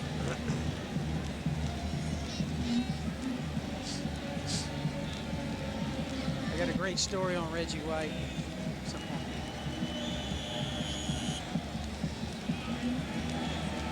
Well, I know it's cold, Joe. I just checked the coffee that I put up here just on the table, and it's frozen. I haven't been able to take a sip of it for a quarter or so, but and look at the water out there. But it's got to be cold if your coffee you're drinking freezes up. Second down and 1 for the Raiders. The ball at the 49. And Evans will get the first down. Ball was at the 44. He needed to get just across the 45, and Vince Evans picks up the first down for Los Angeles. As we look at what Green Bay's defense has done the first 9 games, in the last 8 games today, 6 sacks. Well, the defense has had a heck of a day, and particularly pressuring the Raider quarterbacks. Both defenses played well, and the pass rush has been good on both sides. And this update from Soldier Field: Detroit has taken a 20-14 lead over the Bears. Eric Kramer has just thrown a touchdown pass. Vince Evans' pass on the far side, incomplete. It was the rookie Randy Jordan not able to gain possession. So that brings up second down and 10. I tell you, they're keeping in extra guys now in pass protection. The Raiders are. Man, the back stepped up that time, and I mean leveled one of the pass rushers. I think the Raiders now are keeping more guys in to try and help Evans in this case and try and shore up the pass protection. We're keeping their backs in to try and help. And we've just been told that Jeff Hostetler has been taken to the hospital for observation. So it'll be Vince Evans the rest of the way. And Evans gets the pass off, but hit at the 37 was Randy Jordan, and Leroy Butler picks up the loose ball.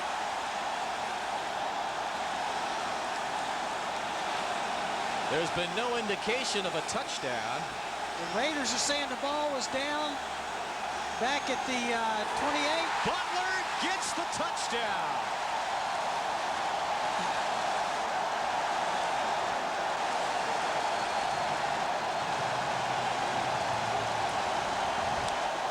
How about that?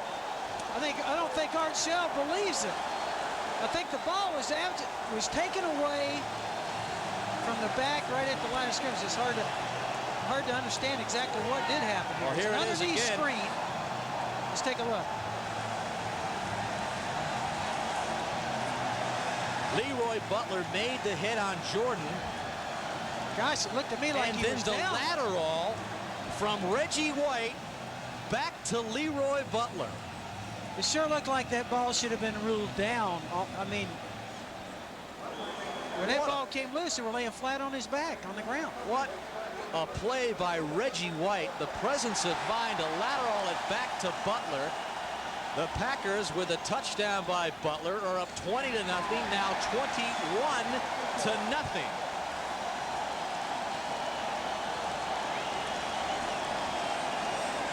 13:57 left. Holy cow. He was flat on the ground. That was wild, man. That was Jordan. Wasn't he flat on the ground? Butler made the hit. Shouldn't he have been ruled down on that? How long was that fumble recovery? You got a good replay on that, Terry? You know? Might ought to go back to where he was on the ground, at least. All right, okay. Jeez, what a wild. Who is the back? Who is the back? It's Jordan. It's Randy Jordan, Joe. It's Randy Jordan. Yeah. Butler with a hit. He's down right there. He's down. But the ball's loose, though. The ball's loose. Talking about Butler. Yeah, but I thought Butler put the hit on. I thought Jordan had it, and Butler put the hit on him. He fumbled. Reggie White picked it up. Isn't Jordan flat on his back at one point on the ground? I mean, he should be ruled down. I think Jordan has the reception, and I think that Butler puts the hit on him and causes the fumble. That's my interpretation of it all.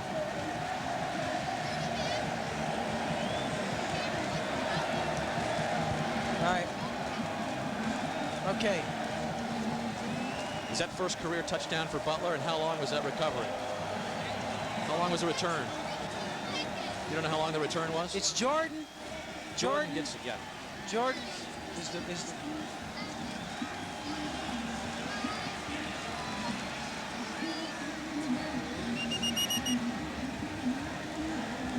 This is a screen pass. You see Jordan step up. We've seen it several times a day, and then tries to slide out.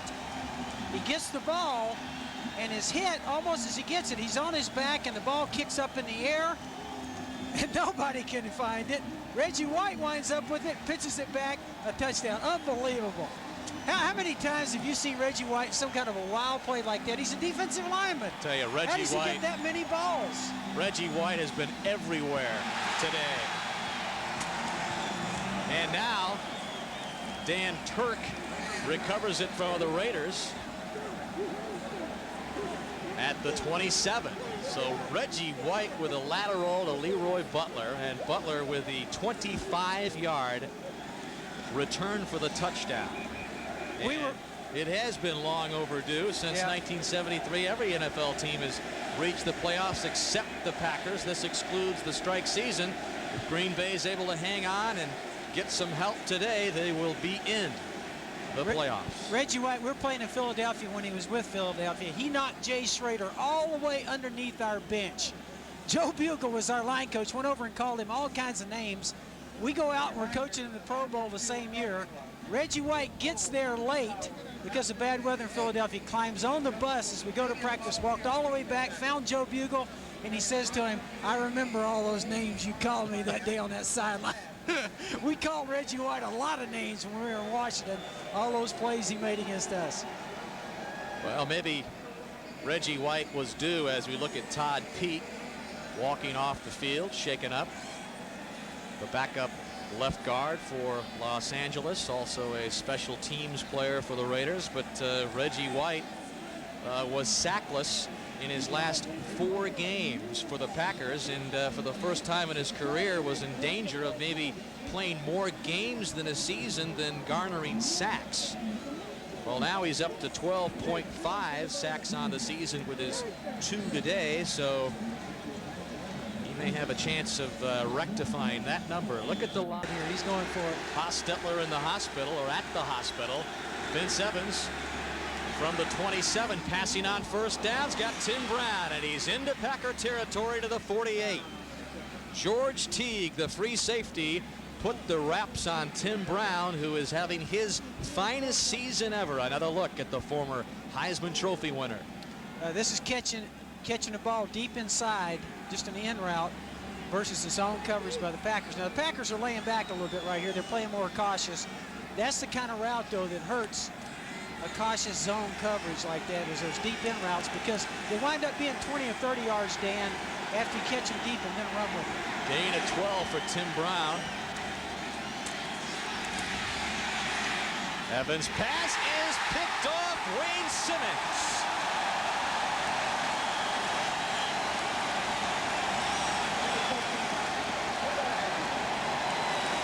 Second interception in the young career of Wayne Simmons, the #1 draft pick, the rookie out of Clemson. And the Packers leading 21-0. We'll be right back. Than some of the fans celebrating shirtless. I tell you what, if I was still coaching, I'd be trying to draft those 4 guys. They are mentally tough being shirtless out there on a day like this. You need them on the field playing. Green Bay up 21-0, 13 minutes left. Edgar Bennett is swarmed behind the line of scrimmage, but we've been emphasizing it all game long. A Packers win plus a loss or tie by one of 3 teams, and the Philadelphia Eagles are seemingly on their way to a victory over New Orleans. The score is 30-19 in the 4th quarter, and the Saints with a loss was one of those teams combined with a Packer win, which would put Green Bay into the playoffs. Another look at the interception by Vince Evans a moment ago. Now, this route is the same one that these teams have been using, that little curl route. You see the receiver back there, but the danger is trying to throw it in those seams. In this case, Vince Evans gets caught by the linebacker making a good play. Well, this time it is Thompson with some daylight, and one man to beat. Nolan Harrison won't get it. Touchdown, Packers. 60 yards.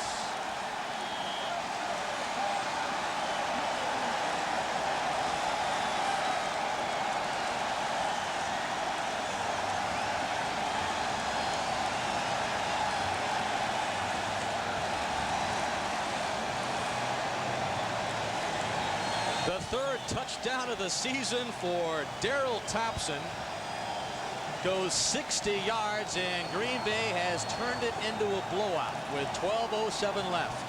Well, this is where the running game, let's take a look at it. This is a great job of cutting back, getting in secondary. Of course, here just great speed.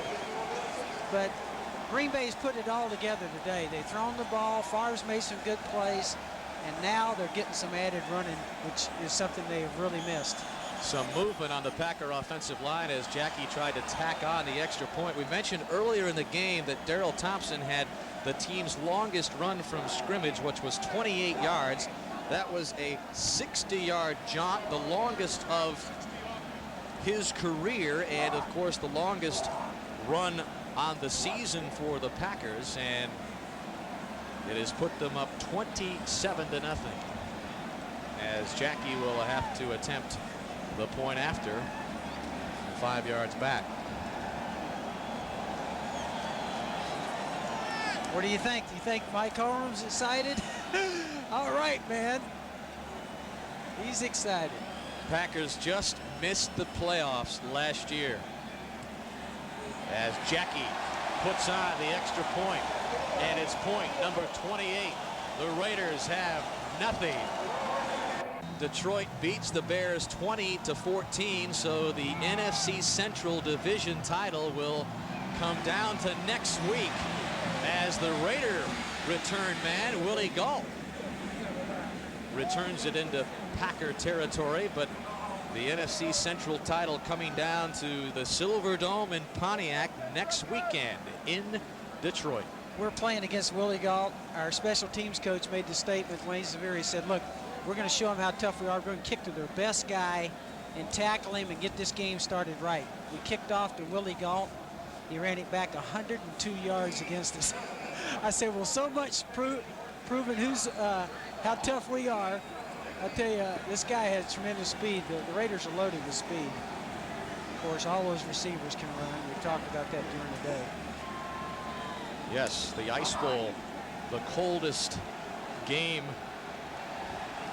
I don't know if it's any colder than this game today, though, Joe. At minus 9 degrees wind chill factor. Evans under pressure, and he gets it away to Tim Brown. And Brown has a first down at the Packer 30. Terrell Buckley on the coverage of Brown. Buffalo up on the Jets. And there's the final, Detroit's win over Chicago. Hurry up offense. This is smart right here with a little over 11 minutes to go. The Raiders' only chance here. Go to hurry up and try and get a couple of scores. And this one will fall well short of the target intended for James Jett. And I guess it's appropriate that the NFC Central title, Joe, would come down to the final weekend. Last year, Green Bay had a chance to go to the playoffs in the last game and were beaten in Minnesota. So I know this excites everybody here. And they've been publishing all week that there's extra fines for coming on the field. Some of the things have been happening in colleges, Dan, with everybody getting hurt on the field after games. I know they cautioned the fans here. They want everybody to stay off, nobody to get hurt here on the celebration. Evans escapes for the moment and simply throws it away, so that will bring up third down. But what an accomplishment for Mike Holmgren in his second year as the Packers in the playoffs. You see the pressure again by Green Bay. That's been the story all day. I tell you what, these guys have played great. Great pressure on the Raiders, and a good example of it there again. And that is Bryce Popp applying the pressure. Popp moved into the left inside linebacker position. This guy right here, Mike Holmgren's coached this team the first time since 1966 and 67 they've had back-to-back winning seasons. What a story. Evans pass over the outstretched hands of Tim Brown, and that will bring up fourth down and 10, but I'm sure we'll see the Raiders go for it. But getting back to the point I was going to make about the Packer defensive linebacking core, George Kuntz suffered a hairline fracture in his left foot, has not played today, so Bryce Popp has been moved into the inside linebacker position, and the rookie out of Clemson, Wayne Simmons, number 59, has moved into the starting role at left outside linebacker. So it has been a beat-up Packer defense which has done the job defensively on the Raiders today. And this time Evans' pass is complete to the big tight end Ethan Horton. It'll be short, and Green Bay will take over on downs, and it'll give the fans a chance here at Lambeau Field, a chance to celebrate a playoff berth.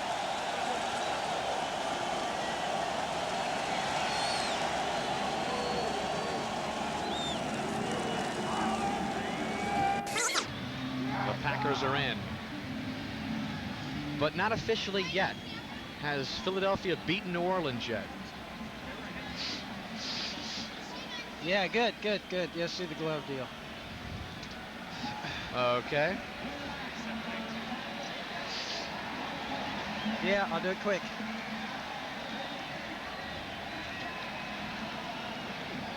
We're gonna reset, or we're gonna come right back to us here?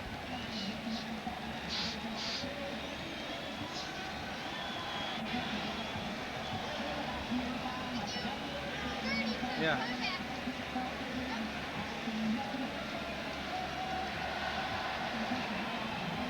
We're gonna just come right back out to you or just to me? I need a cue. I'll need a cue. You'll show a wide shot first. You're gonna hit it to me? You're gonna take it? I'll do so. Oh, okay.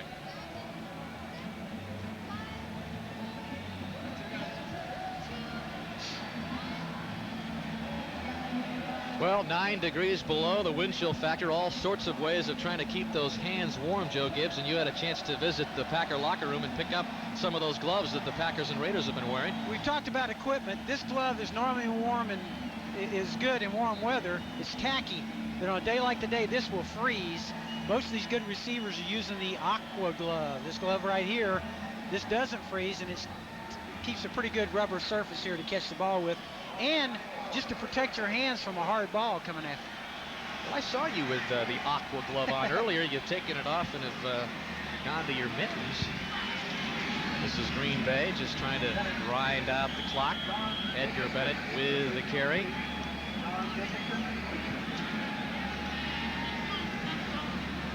I know that Green Bay's excited about the fact they did get some run going today, Dan. I know that's what they've talked about. And as they position themselves now for the playoffs and go for a division title next week, having a well-balanced offense, the way that defense is playing right now, hey, these guys have a chance. These guys look like they're a playoff-bound team that's going to do something in the playoffs, not just get there, but do something. And we'll keep it on the ground again, which will give us a chance to remind you what you can view on NBC tonight. 2 great movies on. One filled with adventure, the other with a miracle just in time for the holidays. First, a special 2-hour Sequest adventure starring Roy Scheider, starting at 7 o'clock, 6 Central. Then you're invited to share in a very special miracle, the miracle on I-880. It's the story of the collapsed highway back in 1989 in San Francisco. All of that coming up tonight on NBC. And Brett Favre swings it out to Edgar Bennett on 3rd down and 9. He'll be short of the first down, and we will see Green Bay punt it away. And really, the Green Bay Packer berth into the playoffs really not official until Philadelphia gets this win over New Orleans. But they are in the 4th quarter, and Philadelphia has a 37-19 lead over New Orleans. So really, it's just a matter of time. But the Packer faithful already celebrating here today. Yeah, I think they're celebrating. What Bennett would like to have done right there, Dan, you don't want to get out of bounds in these situations. Hey, no matter what, as a receiver, and he did get knocked out on the sideline, but managed to stay in. It was a good job by him in this case. Don't go out of bounds. Protect the football as a receiver or a running back. A pretty good punt by Wagner, considering the frozen conditions, and drives Brown back to the 21, and Brown gets it up to the 30, a 9-yard return for Tim Brown. 51-yard punt by Wagner, who's warming up perhaps for next week's Central Division title clash with Detroit. New Year's Day, don't miss the championship Saturday. College football bowl action, entire day on NBC. It begins at 1 Eastern time. The IBM OS2 Fiesta Bowl with Miami and Arizona. Then Notre Dame takes on Texas A&M in the Cotton Bowl. And finally, the national championship game, Joe, the Federal Express Orange Bowl. Or would you care to make a prediction on the national championship game? It should be a good one. I've got to go with Florida State. I mean, I just think they played an extremely tough schedule. They're battle tested, and certainly they've been on the verge, and I think they're hungry. Of course, all the Nebraska people now are mad at me. Everybody in You've done it. Yeah, I was going to say it pretty much clinches the letters for Joe Gibbs. Vince Evans is sacked for a loss and then fumbles the football. Steve Smith falls on it back at the 12-yard line. I think the wheels are coming off for the Raiders right now. I think they're in a mode where all they can do is throw the football, and Green Bay's teeing off. And of course, Green Bay's got some darn good pass rushers over there. Well, John Yurkovich. Here we take a look at Eastern Illinois. Really a blown pass protection in this case. I'll tell you, Yurkovich has really turned into a fine player for the Packer defense. He was undrafted out of Eastern Illinois, originally signed by the Dolphins, as Evans swings it out to Steve Smith. But he was signed by the Packers back in 1991 and has really been a pleasant surprise for Green Bay, and has started the last 10 games as Bill Moss has had problems with an Achilles injury. And what a job the Green Bay defensive front has done. Of course, anchored by Reggie White. 3rd down and 19 now. 7 sacks for that Green Bay defensive line as Evans skips it into James Jett, incomplete. And Reggie White. Reggie White. You know, the guy doesn't get a sack for 4 games and starts to get a little criticism here in the local papers in Green Bay. And like we mentioned earlier, he says, hey, I'm playing as well as I've ever played. That doesn't really matter if you're racking up the sacks numerically. Well, if I was the coach and if I thought that the papers helped get him upset, I think I'd have to be talking to the papers. Hey, write something critical about Reggie White. Because the way he's played today, he's been like a man possessed over there. Well, the Raiders can do nothing more than just punt it away. Gossett's punt angling to Mike Pryor at the 45, and Pryor takes it into Raider territory, close to the 45. Joe Kelly ran him out of bounds. 35-yard punt. And we'll take another opportunity to remind you that NBC Sports presents the final weekend of the NFL regular season with doubleheader action beginning at 12:30 Eastern with NFL Live. And most of you will see an AFC West matchup between the Seahawks and the Kansas City Chiefs, or regional action. And in the second half of the doubleheader, most of you will see these Raiders battle the Broncos, or regional action. And whether the Raiders will still have a shot for a playoff berth, we really don't know at this point. But they would obviously need some help in order to have a shot in the final weekend. Favre's pass to Sterling Sharpe, who has had a sterling game, and Sharpe down to the 27.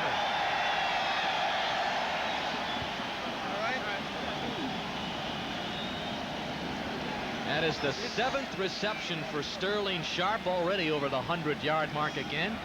Well, this is that little stop route on the outside. I'm a little surprised the Raiders are laying back here.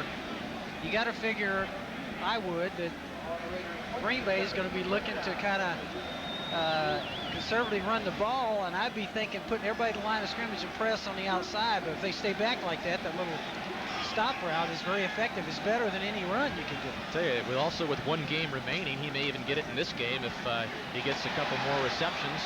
As we look at Darrell Thompson, but Sterling Sharpe with 7 receptions, 106 on the year now. Needs just 2 to tie the record he set last year, 108. 3 will break it, so you figure Sterling Sharpe's going to surpass last year's mark. Yeah, one of the things we used to emphasize too, Dan, in practice, we would tell our offensive team, hey, we would take 4 shots running the ball at the end of practice. And against an 8-man front, and we'd say, look, there comes a time in the game when they know we're going to run, we have to run, and we still have to be effective, and that's the situation right now for Green Bay. The Raiders know they got to run. Hey, they still got to be able to run the ball effectively. 2nd and 3, Edgar Bennett will get nothing. We'll mention also that Darrell Thompson has another 100-yard game. He had his first versus Tampa Bay a couple of months ago. And he has the Packers' only 2 100-yard rushing games on the season. He has 16 carries for 103 yards, and of course the 1-yard touchdown plunge earlier in the game.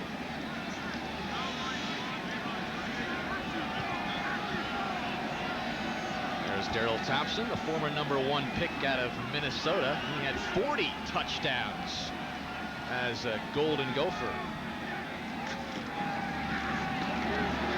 Edgar Bennett. Edgar Bennett inside the 20, and he's got a Packer first down. This is also a point in the game where if you're Green Bay, you may want to put in extra tight ends to be blocking those 8-man fronts. It's hard to block them with just 2 tight ends in there. This is a heck of a run right here. This is a great job of balance going over the top. That was a heck of an individual effort right there. 6-yard gain by Bennett.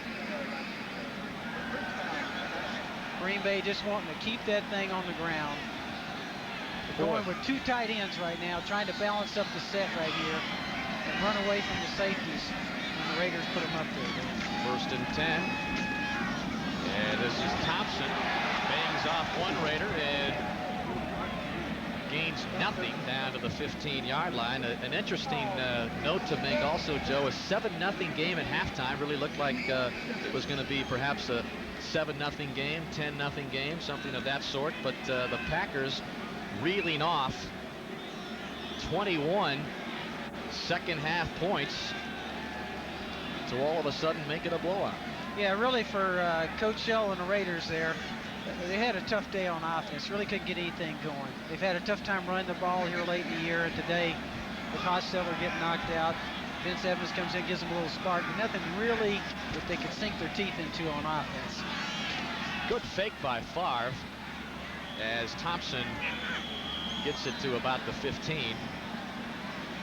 We played a game up here. It was extremely cold, and I sent one of our assistant coaches out in the field, and I said, come back and give me a report of what it's like. He walked halfway through the players' locker room and yelled at me from the players' locker room, Dan. He said, it's the coldest I've ever been in my life.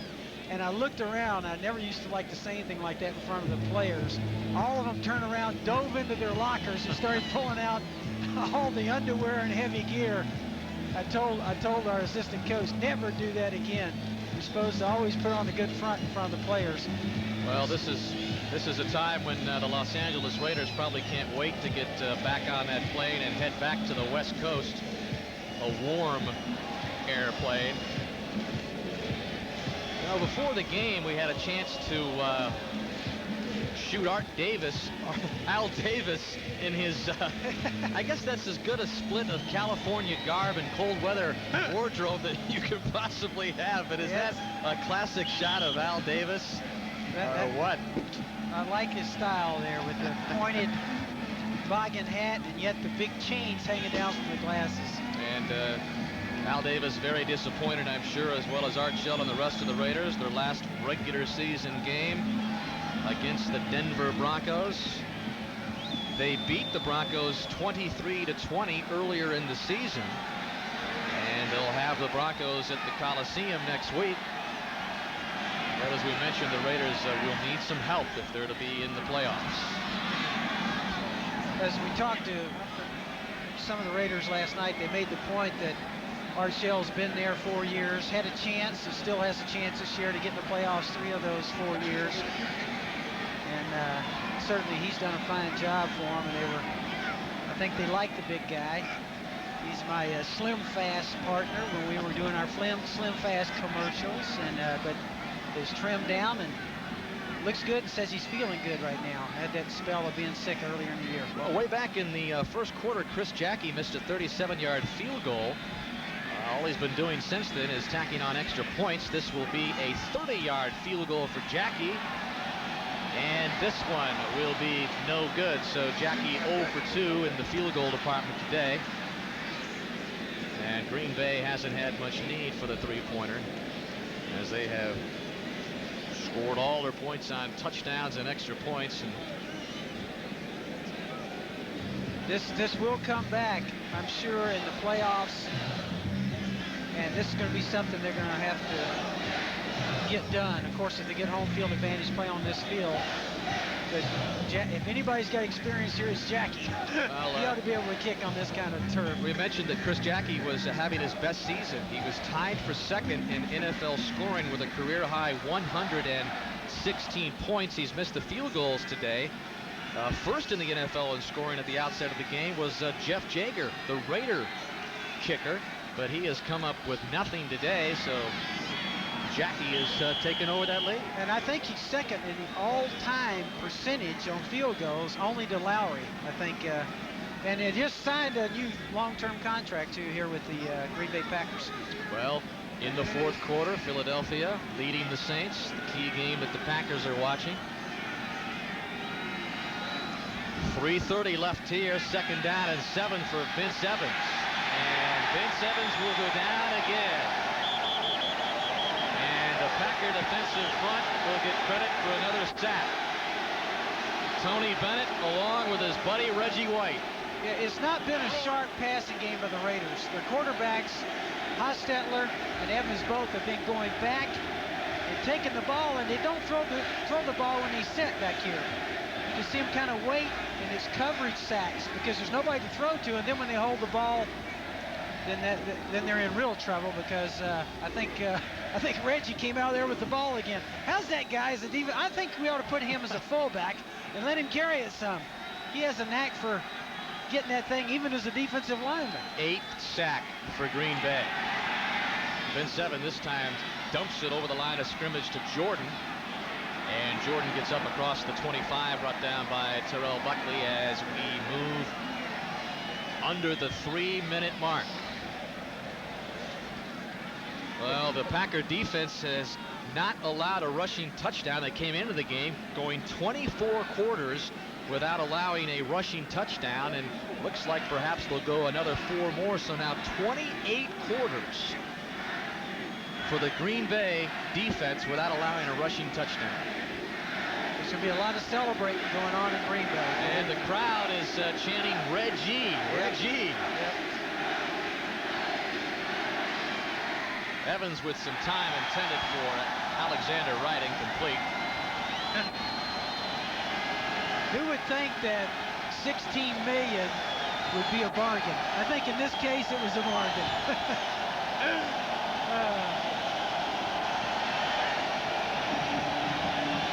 I tell you, a very fitting day.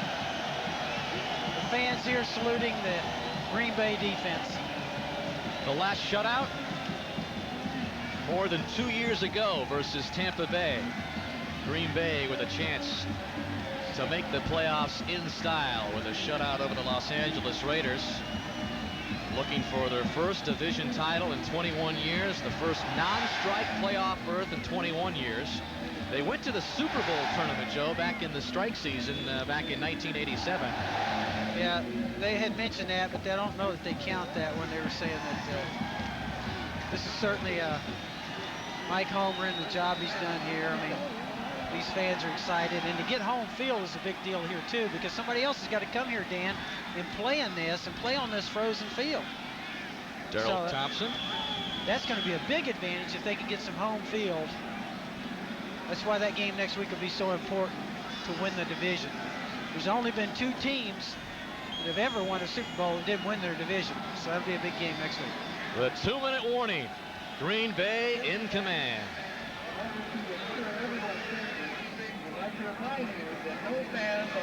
Okay. Yeah. Credits. You guys got something? You guys got a card with all your names on it or something? If we can get that in there, we will.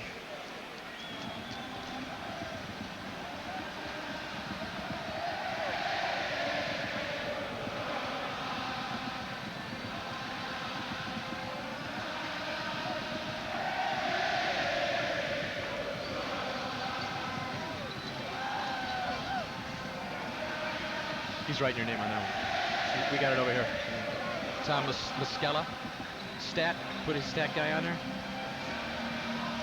Stage manager.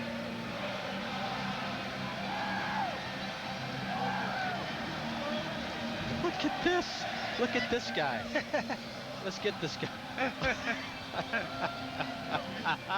Keep going, pal.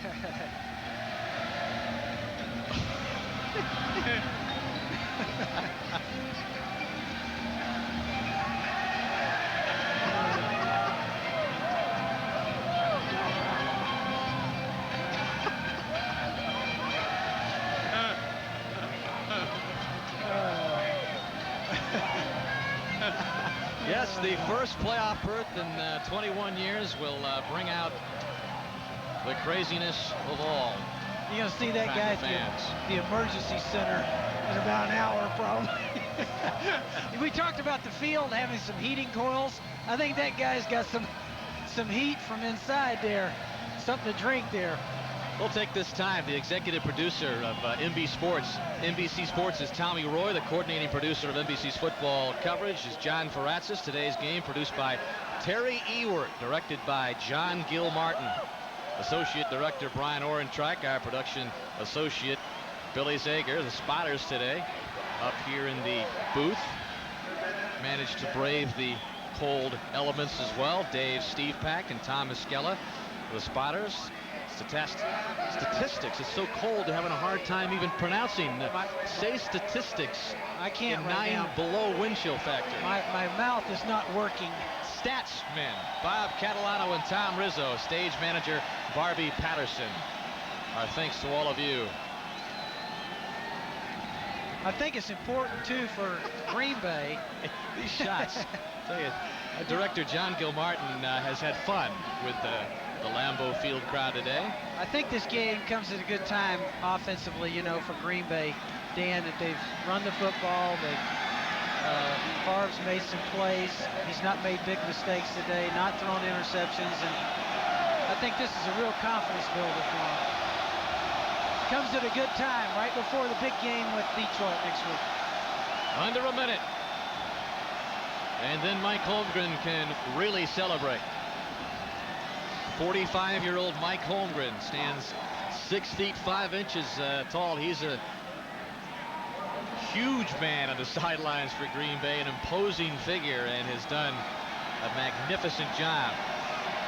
The former 49ers quarterback coach and offensive coordinator for 6 years, now a head coach.